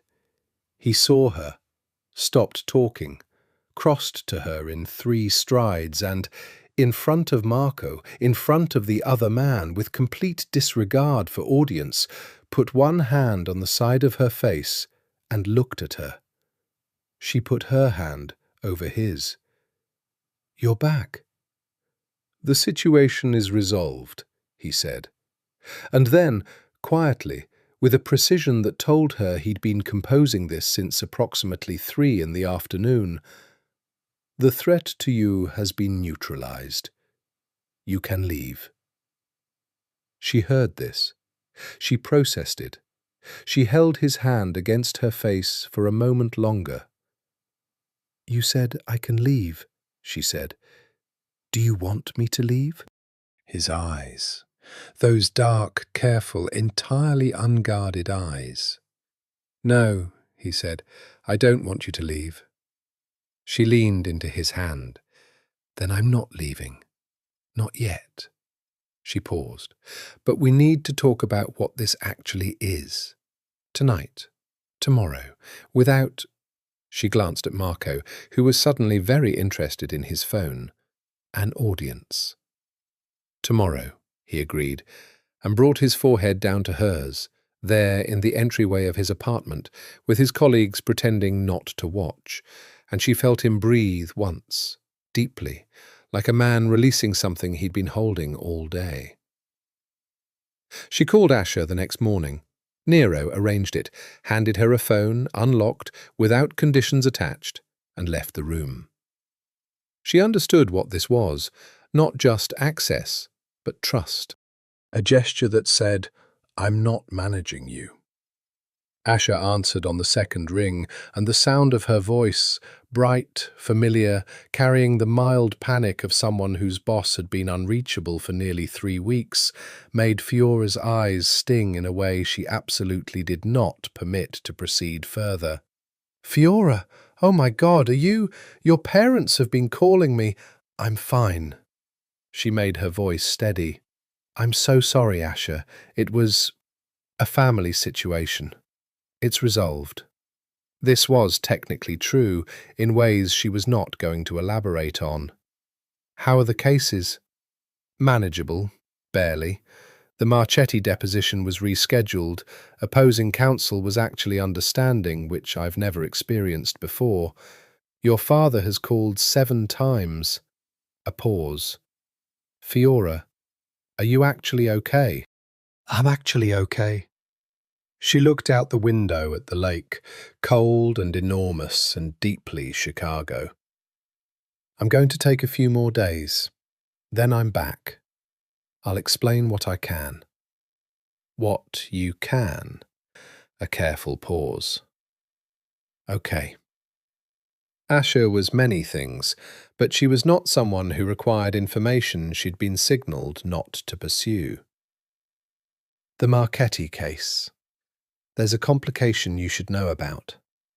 Someone has been asking questions about the contract, about the family. Someone outside the normal scope. Fiora stilled. What kind of someone? Couldn't get a clear ID. They went through a shell firm. A pause. Fiora, is this related to your family thing? I don't know yet, she said honestly. Keep a record of everything. Send it to my personal email, not the firm account. She hung up and sat with this for a moment. Then she found Nero. He was in the locked study, which today was open. She'd never been inside it, and she took a moment in the doorway to catalogue. Organised chaos of the specific kind that belongs to someone who processes information physically. Papers and folders and a board on the wall with connections mapped in his writing, which was small and very precise. He was on the phone, and he looked up when she appeared, and something in his face shifted toward her automatically, involuntarily. The specific, particular orientation of someone whose attention has found its north. He ended the call. You spoke to your assistant? Someone is asking questions about one of my cases, she said, outside the normal channels. She thinks through a shell firm. She watched his face. Is this related to the summit? He was already thinking she could see it, the way his eyes went slightly internal, running calculations. Possibly. The Conti family was using the bar situation as leverage. If their investigation of the bar led them to you, and you to your clients. He stopped. The Marchetti contract. Are the Marchettis in a dispute that would benefit someone with Conti family connections? She thought about this. She thought about it as a lawyer, quarantining what she could tell him from what she absolutely shouldn't. There's a real estate transaction, she said carefully. Large. The opposing party has interests that I didn't look too closely at. His expression told her he understood what she was carefully not saying. I'll need to look into the opposing party. I can't tell you who they are.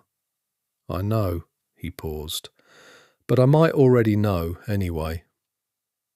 This sat between them, the exact boundary of her world and his, the lines she'd talked about, the rule structure she'd built her life around. She was on one side of it, he was on the other, and they were standing in a doorway together, and neither of them had moved to their respective sides. Nero, she said, when I go back, when I actually go back, not because you need me to, but because I choose to, I have to go back as myself, all of myself, including the parts that will sit across a courtroom from people in your world and try to put them in prison. He looked at her. I know. That includes you, theoretically. Theoretically. Not theoretically. He was very still. She could see him examining this, turning it, looking at all its sides. Yes, he said, not theoretically. She exhaled. That's an impossible situation. It's the honest one. He stood from behind the desk, crossed to her in the doorway and stopped, close, the doorway framing them both, neither fully in nor out. I'm not asking you to change what you are. I never would. Then what are you asking? He raised one hand and tucked a strand of hair behind her ear, a gesture so simple, so domestic, so catastrophically at odds with the setting and their situation that she felt it as something physical in her chest. "I'm not asking anything," he said quietly. "I'm telling you that I am whatever I am, and you are whatever you are, and the space between those things is something I've been thinking about since the night you dropped your phone in a hallway and looked at me like I was the problem you were going to solve." She looked at him. His hand moved from her hair to her jaw, just resting there, warm and present. "We can't resolve this," she said.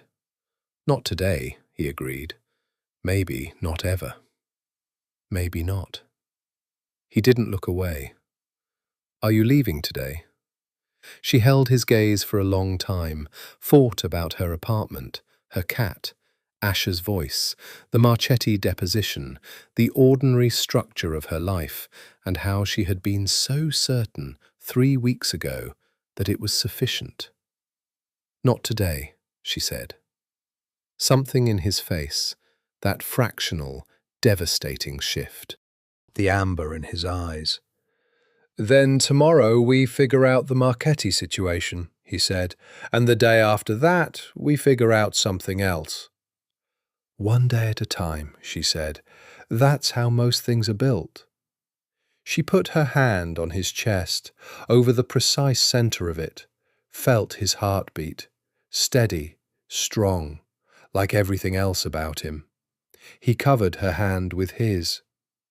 "I'm going to make a lot of trouble for you," she said. "I've been told I handle complicated things well," he replied, and she recognized her own words from 2 nights ago and laughed, actually laughed, surprised out of it, and his smile, fully present for once, entirely unguarded, was the most devastating thing she'd seen in 20 days of devastation. The complication arrived 3 days later in the form of a man named Dario Conti. She knew the name from overheard conversations and inference. He was the head of the Conti family's Chicago operation. Second generation, she'd gathered, smarter than his father had been, but less patient, which was its own particular kind of dangerous. He was also, apparently, the person who had sent someone to dig through her client files. She learned this because the someone arrived at the penthouse. Not uninvited, exactly. Nero had been warned, she understood, through the specific intelligence network that she'd stopped trying to understand and simply accepted as operating. The man who arrived was not Dario Conti himself, but his representative, a lawyer, an actual lawyer, which struck her as so deeply ironic that she had to stand in her hallway doorway for a moment, just breathing through it. His name was Tommaso Ferrara, and he was smooth in the way of men who have spent their careers in rooms where 2 conversations are always happening simultaneously. He sat in the main room across from Nero, and Fiora sat in the kitchen within earshot, because Nero had told her quietly, "You should hear this," and so she was there, at the island with a coffee she wasn't drinking, listening. Ferrara explained, in the beautifully precise language of intermediaries, that the Conti family had become aware of her presence in the apartment, that they considered this a sign of bad faith on the part of the Falcone organization, given that Nero had denied any witness at the summit, and that they were prepared to use the information they had about Ms. Esposito's presence at the Velvet Anchor in ways that would be unhelpful for everyone involved. Then Ferrara said, "The family is also prepared to offer the lady protection and transportation from the building if she wishes to leave." There was a pause that had the specific quality of something very controlled. She came out of the kitchen. Both men looked at her. Nero's expression was controlled, almost perfectly, but she had learned his face well enough to see what was behind the control. Something sharp and ready, and also, underneath that, something else that was her name in an expression. Ferrara looked at her with professional assessment. Ms. Esposito, I'm sure this situation has been— I know who you represent, she said. She walked into the room and stood between the two men, not beside either of them. I am familiar with the Conti family's interests, Mr. Ferrara. She kept her voice very even. And I want to be clear about what I witnessed at the Velvet Anchor. Ferrara's attention sharpened. Nero was very still. I witnessed a private meeting, she said. I saw nothing that constitutes criminal activity. I have no testimony to offer anyone, and I will not be providing one. She looked at Ferrara directly. If the Conti family is relying on my cooperation for any legal or extra-legal strategy, they will find themselves disappointed. And if they attempt to compel my cooperation through any means, including the fiction that I'm here against my will, which I am not, they will find that I am a very good lawyer who is very familiar with harassment law. Ferrara looked at her for a long moment. Something moved in his expression that was almost respect, filtered through surprise. You're here voluntarily. I'm here voluntarily. She said it clearly, cleanly, and as she said it, she understood that it was not only a tactical statement, but a true one, and that the truth of it had become true somewhere in the last 3 weeks without her explicit permission. And she was at peace with this, which itself was a piece of information she was going to sit with later, in private. Ferrara looked at Nero. Something passed between them in the code that men who live in this world communicate in: assessment, recalculation, the adjustment of strategy. I'll convey Ms. Esposito's position to the family, Ferrara said, standing. Do that, Nero said. After Ferrara left, Nero stood looking at her for a long moment. She looked back. Then he said, You didn't have to do that. Yes, I did. She sat on the edge of the sofa. He was going to use me as leverage. The only way to remove a piece of leverage is to demonstrate it doesn't work. You're not afraid of them. I'm afraid of what's reasonable to be afraid of, and not afraid of what isn't. She paused, and I don't like being used as a chess piece. He came and sat beside her, close, the easy proximity they had found without deciding to, the default distance of people who have been in one space long enough to understand each other's gravity. They're going to look for other angles, he said. I know. She looked at her hands. Nero, the Marchetti case. I need to look at it with fresh eyes. If the Conti family has been using that contract as a vector for something, you can't tell me client information. I know that. She looked at him. But I can look at it myself. And if I find something, if there's something there that's legitimately problematic, I need to act on it the way I'd act on it as a lawyer. He held her gaze. Even if it implicates people on my side of the line. Even then. She said it steadily because she would not be unsteady on this. You said you'd never ask me to change what I am. I meant it. He didn't hesitate. Look at the case. Do what you need to do. A pause. I'll get you access to whatever you need. She nodded. Then she said, They're going to try again, the Contis. Yes. And you're going to handle it.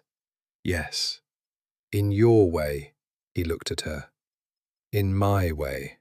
She breathed through this. The line she lived on, the line she maintained. She was not going to ask him to cross it, and she was not going to cross it herself, and the fact that they could sit side by side on a sofa with the line between them and still be this close was either the most mature arrangement she'd ever arrived at or the most sophisticated form of self-deception she'd ever practiced. She suspected it was both. She decided to live in it anyway. She found it on the fourth morning after Ferrara's visit. She'd been going through the Marchetti files with the precise, methodical focus she applied to anything she was determined to understand completely, line by line, annotation by annotation. The due diligence records and title searches and corporate disclosures that built the architecture of a large real estate transaction.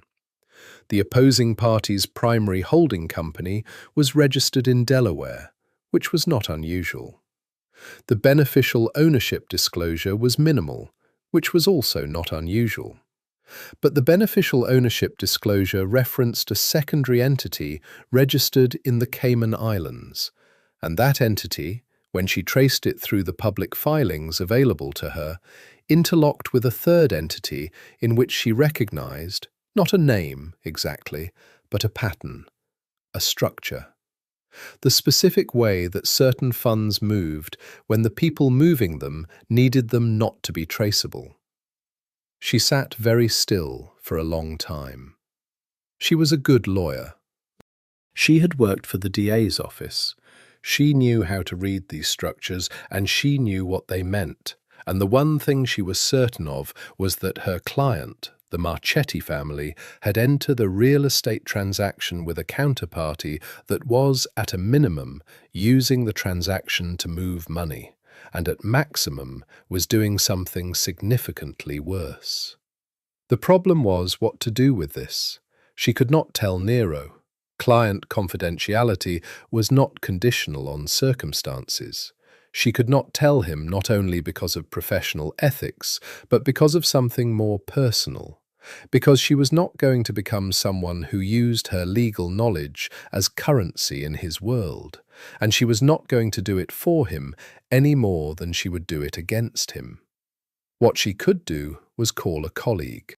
She used the phone Nero had given her, still available, he'd not restricted it since the summit's resolution, and called Mara Chen, her most trusted contact from the DA's office, who was now at a watchdog firm, and who answered with the specific wariness of someone who has learned that calls from former colleagues often come with complications.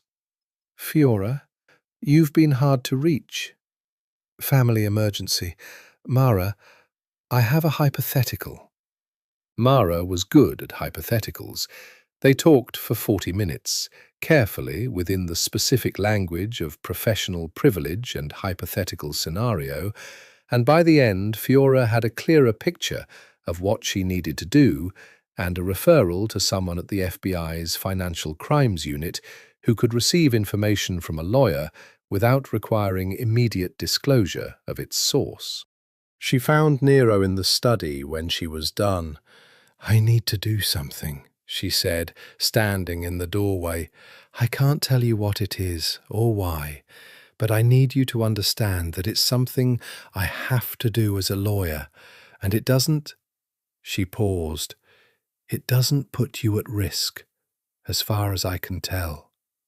He looked at her from behind the desk, assessed her face. She could see him calibrating the trust question, the control question, the specific difficulty of being a man who managed his world through comprehensive information, being asked to allow a space of deliberate ignorance. "Is it dangerous for you?" he asked. "No, it's administrative." She paused. "It's the right thing to do for my client." A long silence. "All right," he said. She exhaled. "You're not going to ask what it is?" "You told me you can't tell me." He looked at her steadily. "I trust that you have a reason." She stood in the doorway and felt this land, the specific weight of being trusted unconditionally in the middle of everything complicated. She had trusted him too, she realized. Not because the situation required it, and not because she had no other option, but because she had looked at the evidence of who he was and made a decision. This was what it was, between them. Not a hostage situation, and not a fantasy, and not any of the clean categories she'd tried to put it in. It was two people who saw each other clearly, across a line that wasn't going anywhere, choosing to stand as close to that line as possible, without asking the other to cross it. "Thank you," she said. "Don't thank me." He looked back at his papers. "Come back and tell me about your grandmother." She smiled, fully, the kind of smile that was entirely unguarded and that she was slowly learning she didn't need to manage around him. "Her name was Caterina," she said, coming into the study, "and she made the best sfogliatelle in all of Napoli, which she was not modest about. She sounds like my grandmother would have liked her. Lucia would definitely have liked her." She sat in the chair across from his desk. They'd have argued about whose pastry was better. He looked up at her. "Lucia's was better." "Nonna Caterina would like a word with you about that." And he laughed. Actually, fully laughed. She heard it and felt it as something precious and rare, like weather that happens once in a specific place, and you know it as you're experiencing it, as something you'll remember. It made him look younger. It made him look briefly like the boy who had helped his grandmother make pasta in a kitchen that smelled of garlic and home. She held this like something breakable and bright. The FBI contact called back 2 days later with questions she couldn't answer without further compromise, and she spent a morning in her room on the phone, working through the specific tightrope of what she could disclose, what required a formal filing, and what would trigger obligations that made her position considerably more complicated. By the time she came out, it was afternoon, and Rosa was in the kitchen with an expression Fiora had not seen on her before, something carefully composed in the specific way of someone composing over distress. "What happened?" Fiora asked. Rosa looked at her. A pause. "There was an incident this morning, on the south side." "Nero?" "He's here. He's fine." Rosa said this quickly, which meant she'd heard the specific pitch of Fiora's voice. "But one of his men was... It's serious, and Mr. Conti has made a statement." "What kind of statement?" "He's claiming the summit agreement was made under false pretenses, that the Falcone family misrepresented. He's claiming your testimony was suppressed, that you were held against your will, and that what happened at the bar was..." Rosa stopped. "That it was what?" Fiora kept her voice even. "That it was a murder, not a negotiation." Rosa met her eyes. "He's saying Nero killed Paolo Setti." Fiora sat down at the kitchen island. She thought about the night at the bar, the room, the man in the chair, the hand reaching into the jacket. She thought about the document Nero had shown her. She thought about what she'd heard through the glass. Paolo Setti. "Is Setti dead?" she asked. Rosa was quiet for a moment. "He died 3 days ago. An accident." She processed this. "An accident?" "That is what the investigation concluded." Rosa's voice was very careful. Fiora put both hands flat on the cool marble and thought. She was a lawyer. She understood what evidence was. She understood what she had witnessed, what she could prove she had witnessed under oath. She understood the difference between what she believed and what she could demonstrate. She understood that Paolo Setti, alive when she'd last seen him, might have met any number of ends in the 3 weeks since, and that the chain of causation between what she'd witnessed at the bar and what happened to him afterward was not something she could establish. She also understood that Nero had told her the man was alive, and that there was a difference between a negotiation and what came after it. and that she had been in this apartment long enough to know a thing or two about how his world worked, and that knowing did not mean approving. She found him in the study. He looked up when she came in, and he saw her face, and something shifted in his. "The incident this morning," she said, "and Seti." "Sit down." "I'd rather stand." She stayed in the doorway, aware that the doorway was a kind of threshold. "Tell me the truth." He put down what he was holding, looked at her steadily. "What you saw at the bar was what I told you. A negotiation. Seti was unharmed when he left." "And after?" A pause that had weight. "After is a different question." She held his gaze. "Did you order it?" He was quiet for a long time. She watched his face, the control of it, the precise management of every muscle and angle. But she knew this face now. She could see into the margins of it. "No," he said. "I didn't order it." She breathed. "But it happened in your world." "Yes." "And you knew it might." Longer pause. "I knew there were people who believed Seti was a liability. I had—" He stopped. "I had taken steps to prevent it. I was not entirely successful." She turned this over. She believed him, not because she wanted to, but because she had watched him lie, or rather had watched him not lie, and she understood his relationship with truth was particular and precise in the same way his relationship with most things was. He said what he meant, and he did not say what he did not mean, and what he omitted and what he stated were both deliberate. "Conti is going to use this," she said. "Yes. He's going to try to use me to use this against you."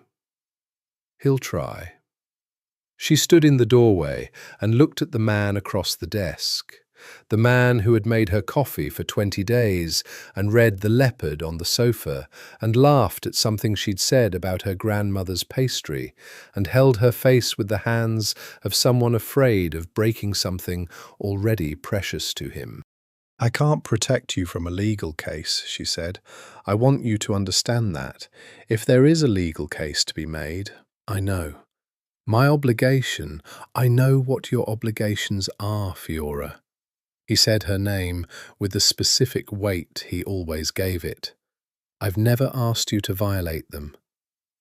"I know you haven't." She exhaled. I need to say it out loud. Because I need you to know that if it comes to that, I can't. I know." He stood, crossed to her, stopping just at the threshold. "I knew who you were from the first night. The kind of person who tells the truth even when it costs something."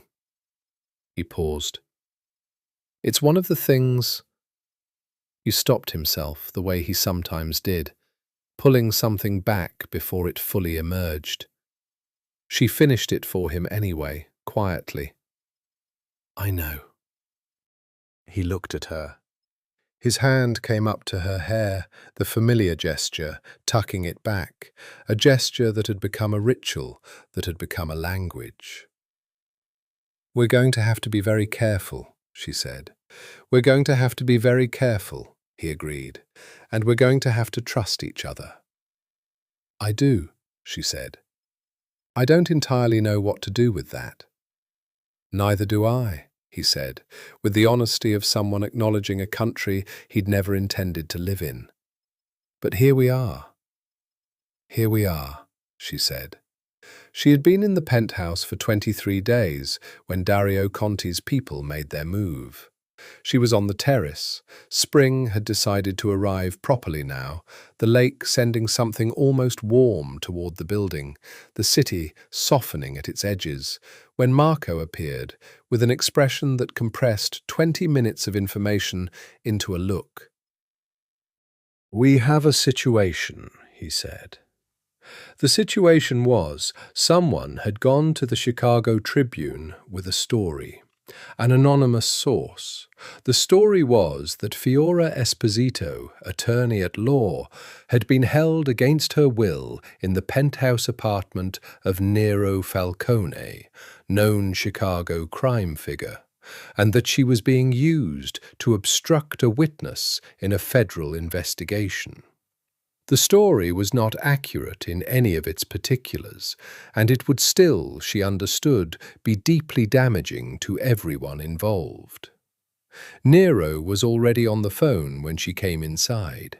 2 phones, actually, one in each hand, the kind of multitasking that looked impossible, but that she'd seen him do before when things were moving quickly. He saw her and said into one of the phones, "Hold," and said to her, "You've seen?" "I've seen." She was already thinking, already building the counter-framework. "I need my phone, my actual phone, not the restricted one."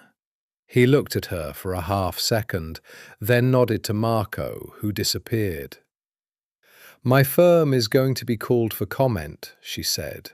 "Before they call me, I need to call them. I need to control that narrative." She was walking while she talked, moving through the main room in the way she moved through a courtroom, focused, directional, assembling. "I also need you to understand that I'm going to tell my firm the truth." He was watching her. How much truth? That I was a witness to something at the Velvet Anchor, that the situation was handled, that I have been here voluntarily for the last 3 weeks. She looked at him. "That is all true." "Yes." "It also tells a story that I understand what story it tells." He met her eyes. "Tell it. Tell the truth." She held his gaze. Then Marco appeared with her actual phone, her phone, with the cracked corner of the case where she'd dropped it 6 months ago, the contact list and the notes and the 23 days of missed ordinary life. And she turned it on and waited for it to come back to itself. 12 missed calls from her parents, 27 from the firm, 49 from numbers she didn't recognize. She called the managing partner first. It was the hardest call she'd made in years, not because Mitchell was unkind about it, but because he was kind, professionally concerned, and she could hear beneath his composure the very legitimate worry that one of his associates had been involved in something that could damage the firm. She told him what she could. She was clear on what she had witnessed, what she had not witnessed, and what her voluntary presence in this apartment meant for the narrative. There was a long silence after she finished. Then Mitchell said, "Are you safe now? Are you currently in danger?" "No," she said. "I'm safe." "Is there someone there?" Another pause. "Someone who... Are you being coerced into this conversation?" She looked through the glass at Nero, who was across the room on his own phone, not looking at her, giving her distance, the space to make this call without his presence pressuring it. "No," she said. "No one is coercing me." She spent 2 hours on the phone. By the end of it, she had spoken to the managing partner, to the firm's own PR representative, to Asher, and briefly, painfully, to her mother, who cried in Neapolitan dialect and who Fiora promised in the same dialect was going to be told everything when there was more everything to tell. Nero was sitting in the main room when she came out, just sitting, no book, no phone, no newspaper, just sitting and looking at the city. She sat beside him, their shoulders touching. "How bad?" he asked. "Manageable," she exhaled. The Tribune is going to run with or without my comment, but the story they have is thin without any corroboration. If I give a statement, which I will, it changes the shape of it significantly. What will you say? The truth, simplified, she paused. That I witnessed a private meeting of ambiguous character, that the parties involved took appropriate steps to manage the situation, and that I have been residing voluntarily at this location during the resolution of the related circumstances. He was quiet for a moment. That's very good. I know. She looked at her hands. It's also true. Is it? He asked it carefully. The appropriate steps part. She considered. You didn't hurt me. You arranged my work to continue. You explained the situation rather than keeping me ignorant. You told me when I could leave. She paused. There are things I'm not including in the statement, but what I'm including is true. He turned to look at her. Something in his face, that quality of being seen, which was different from being observed. She had given him something by saying these words, she understood. Not cover, not strategy, but acknowledgement. The specific acknowledgement of someone who chooses to emphasize the truth that is also fair. You didn't have to do that, he said quietly. I know. She looked back at the city. I wanted to. They sat there for a while. The afternoon light was slant and golden, the best kind of Chicago light, and the Tribune would run its story tomorrow, and there would be more calls and possibly more complications, and she was going to have to make decisions about the Marchetti case that were going to require everything she had. But right now, this afternoon, she was here. She had chosen to be here. His hand found hers on the sofa cushion between them, and she let their fingers lace together, and the city was enormous and indifferent outside the glass, and in here, in this gilded space between worlds, she was exactly where she was. The Tribune ran the story on a Thursday. It was smaller than she'd feared, a single column, without her photograph, though a stock image of a downtown law office was presumably meant to do similar work. Citing an anonymous source familiar with the situation, who claimed that a prominent attorney had been present during a disputed incident and had subsequently remained in the company of a known organized crime figure. Her statement was included in full, which was what she'd worked for. The response from her professional world was swift, mixed, and ultimately survivable. Mitchell called at 8 in the morning.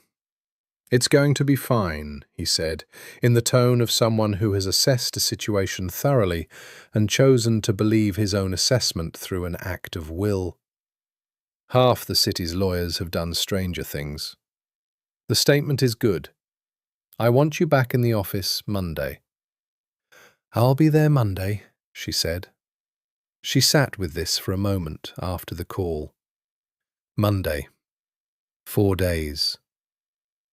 The specific shape of returning to her life, her apartment, her cat, the commute, the office, the long sequential days of work and structure and purpose, took on a clarity it hadn't had in 3 weeks. She told Nero at breakfast.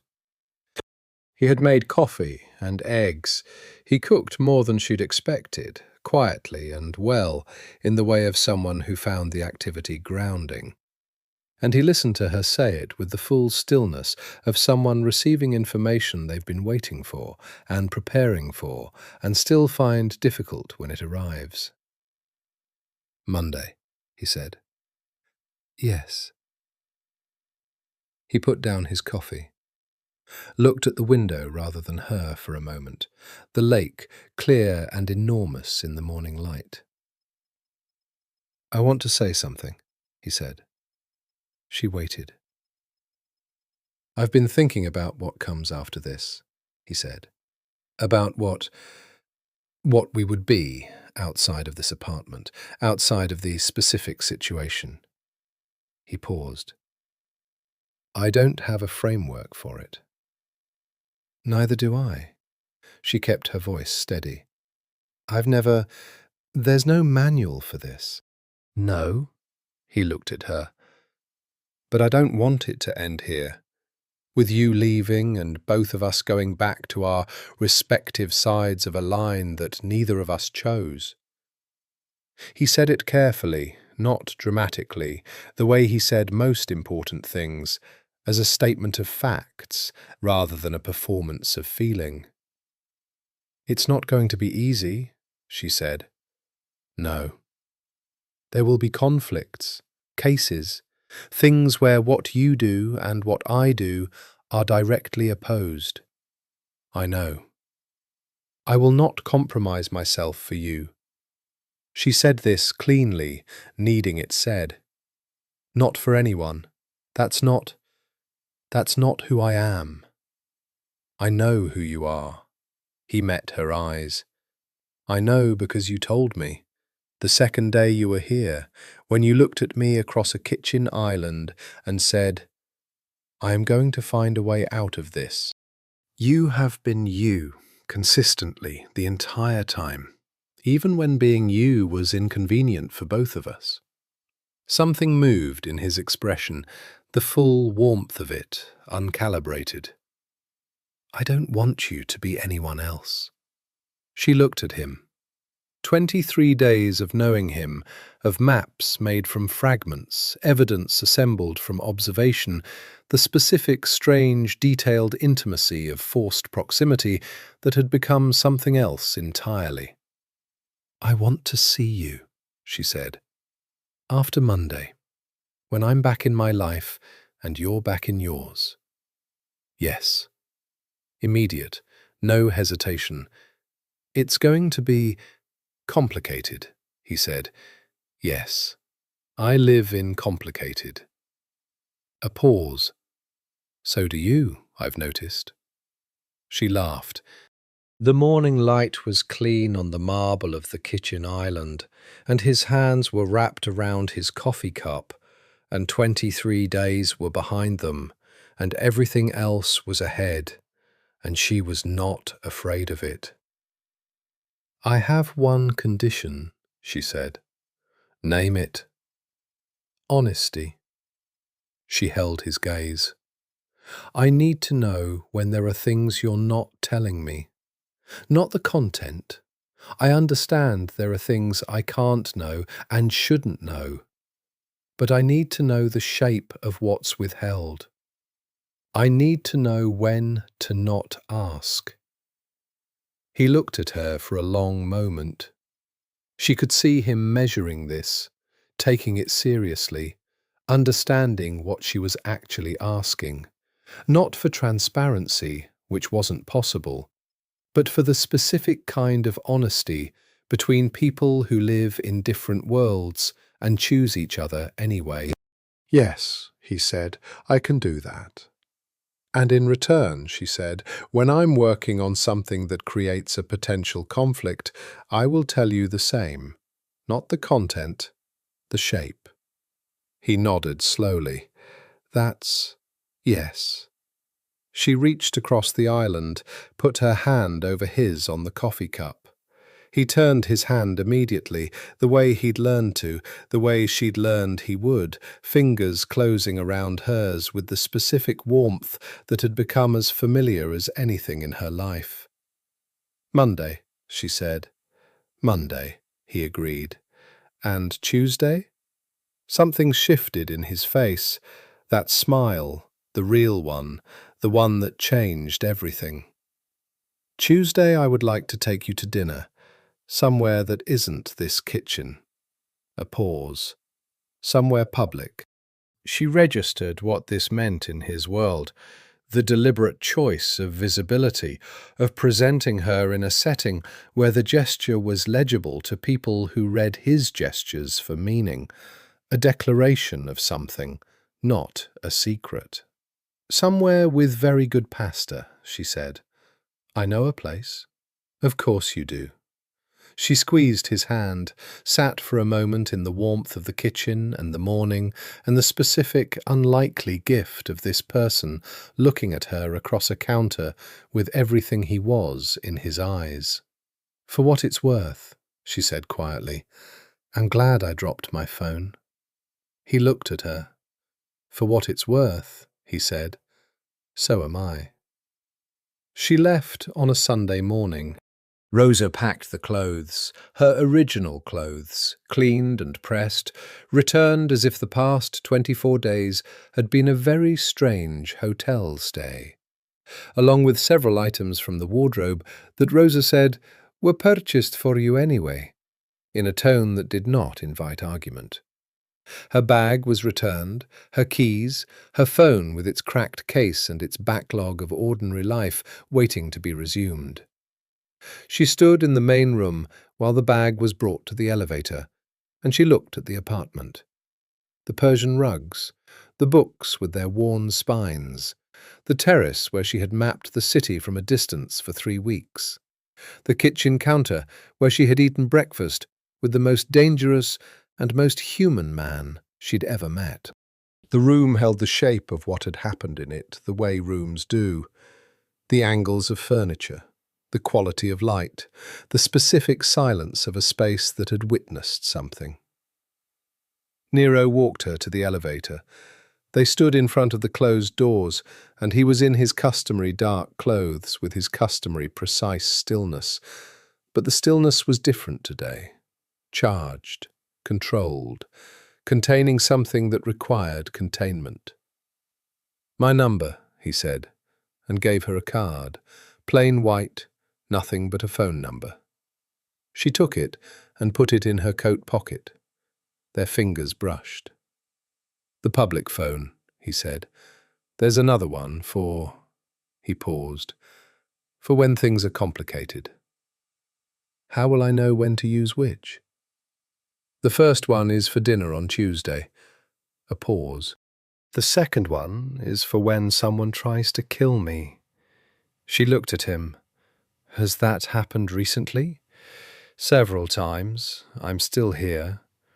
"I notice." She held his gaze. "Nero." His name in her mouth still felt like something she'd chosen. "Yes. When things get difficult, and they will get difficult, I know. I need you to tell me, not manage me, tell me." She paused. "You've been very good at managing the people around you. I don't want to be managed." He looked at her for a long moment. Something moved through his expression, the full, unguarded version of him that she'd seen in pieces and accumulated over 24 days into a portrait she held very carefully inside herself. "I know," he said. "I'll learn. I'm told I'm capable of learning." "Who told you that?" "You, several times," she smiled. She stepped toward him and put her hand on his chest, over his heart, the gesture that had become theirs, checking for presence, for the steady reality of him. His hand covered hers. "Tuesday," she said. "Tuesday." He pressed her hand once against his chest. 8 o'clock. I'll send a car." "I can take a cab." "I know you can." He kept her hand covered with his. "Let me send a car." She looked at him, understood that this was him, too, the specific language of care he'd learned in a world where care came in forms like security and presence and the certainty of arrival. She could insist on a cab, or she could understand what the car meant. "Fine," she said. "Send a car." Something in his face, the amber of his eyes in the morning light. She would carry this, she knew, this specific image, this moment at the threshold between what the last 24 days had been and whatever came after. The way he looked at her, as if she were something he had not expected and was not yet fully reconciled to deserving. She pressed up and kissed him, brief, certain, a kiss that was a statement rather than a question. Felt his hand come up to her hair, the automatic gesture, the language between them. When she stepped back, his eyes were very dark. 24 days, she said. 24 days, he agreed. We'll see what we can do with the rest. She picked up her bag and stepped into the elevator, and the doors closed, and she descended through the building and out into the brilliant April morning. Chicago was very loud. She'd forgotten, or the contrast of it was newly sharp after 3 weeks of penthouse silence and filtered air and the specific soundscape of a high, contained world. The traffic was real. The wind off the lake was real, cold and immediate, cutting through the wool of her coat. A cab splashed through a puddle, and someone on the corner was arguing on their phone, and a delivery truck was blocking the corner, and all of it was ordinary and overwhelming and absolutely, precisely real. She stood on the sidewalk for a moment. She had a deposition to prepare for. She had client calls to make, and a partner to reassure, and a cat to feed, and an apartment that was probably a disaster, and 3 weeks of ordinary life to resume. She had a financial crimes referral to finalize, and a Marchetti situation to disentangle, and the Dario Conti problem, which was not resolved, which would require attention. She had, she was discovering, a life that was considerably more complicated than it had been on the Tuesday night 3 weeks ago when she ducked into a bar to avoid the rain. She thought about what he'd said on the 14th day, 1 day at a time. That's how most things are built. She flagged a cab, gave her address, let the city close around her, the noise and motion and ordinary beautiful chaos of it, and took out her phone and started, one by one, the calls that would begin the business of putting her life back together. The card with his number was in her coat pocket. She touched it once through the fabric, steady and present and real. She had always been good at building things, from argument and evidence and the careful accumulation of fact. She had built a career from it, a professional identity, a way of being in the world that had structure and purpose and direction. She was going to have to build something else now, something that didn't have a precedent in any of the frameworks she'd been given. Something that existed in the space between her world and his, between law and the absence of it, between the careful, visible structure of the rule of law and the invisible structure of something older and darker, and also, she was honest with herself, not without its own code. It was going to be complicated. She was, it turned out, not afraid of complicated. 3 months later. The restaurant was small, not showy, the kind of place that didn't need to announce itself, because everyone who needed to know already did. She arrived at 8, which was intentional, which was her establishing a grammar of arrival that was neither waiting for him nor being waited for. He was already there. He rose when she came in, not for show. She'd learned this was simply how he was, a formality so habitual it had become reflex. And she crossed the room and sat across from him, and they looked at each other, across a table set with white cloth and good glassware, and the accumulated weight of 3 months of navigation. 3 months of Tuesday dinners, some with the public phone and some with the other one. 3 months of her professional life reassembling itself. The Marchetti situation resolved through a federal referral that had nothing directly to do with the Falcone family and everything to do with the Conti organization's use of legitimate financial structures for illegitimate ends. 3 months of Dario Conti's strategic withdrawal from his Chicago positions, partly as a result of the FBI investigation, and partly, she was honestly unsure how or why, from other pressures she had not asked to understand. 3 months of phone calls at odd hours, of him sending things without notes, a book she'd mentioned wanting, a bottle of wine she'd said she liked, once, bewilderingly, a small potted herb for her kitchen that she'd had to call Rosa to understand was rosemary, because the penthouse kitchen had rosemary, and he'd noticed she always touched it.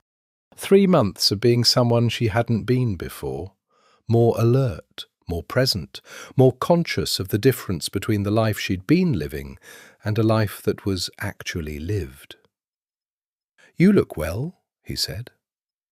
"You look like yourself," she said, which was her way of saying the same thing differently. He poured the wine himself. He always poured the wine himself, everywhere, which told you everything you needed to know about how he'd learned to trust service.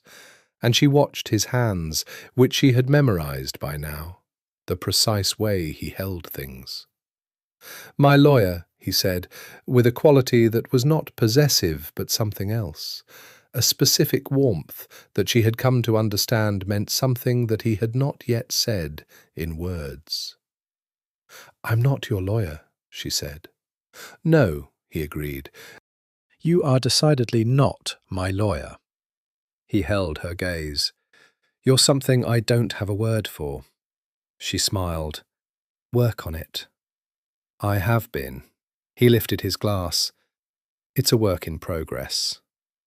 "I know the feeling." She lifted hers. "To complicated things." "To complicated things," he said. They touched glasses and drank. And outside, Chicago moved in its permanent, magnificent motion.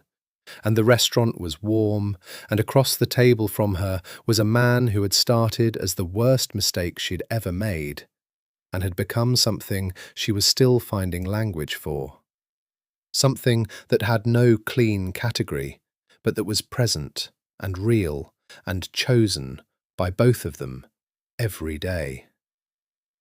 That was, she had decided, enough. More than enough. It was the right amount. She set down her glass and picked up the menu and said, "Tell me what's good." And he told her. Some things cannot be categorized. Some doors once walked through revealed that the room beyond them was larger than the one you came from. Some people arrive in your life as accidents, a dropped phone, a rainstorm, a wrong turn into a bar that was never the right bar, and become, through the strange alchemy of time and truth and choosing, the most deliberate thing you've ever known. Fiora Esposito was a lawyer who believed in rules. She still does. She has simply learned that some things live in the space between rules. Real things, alive things, things that require their own kind of structure and their own kind of courage. She is still building it. So is he. That's the work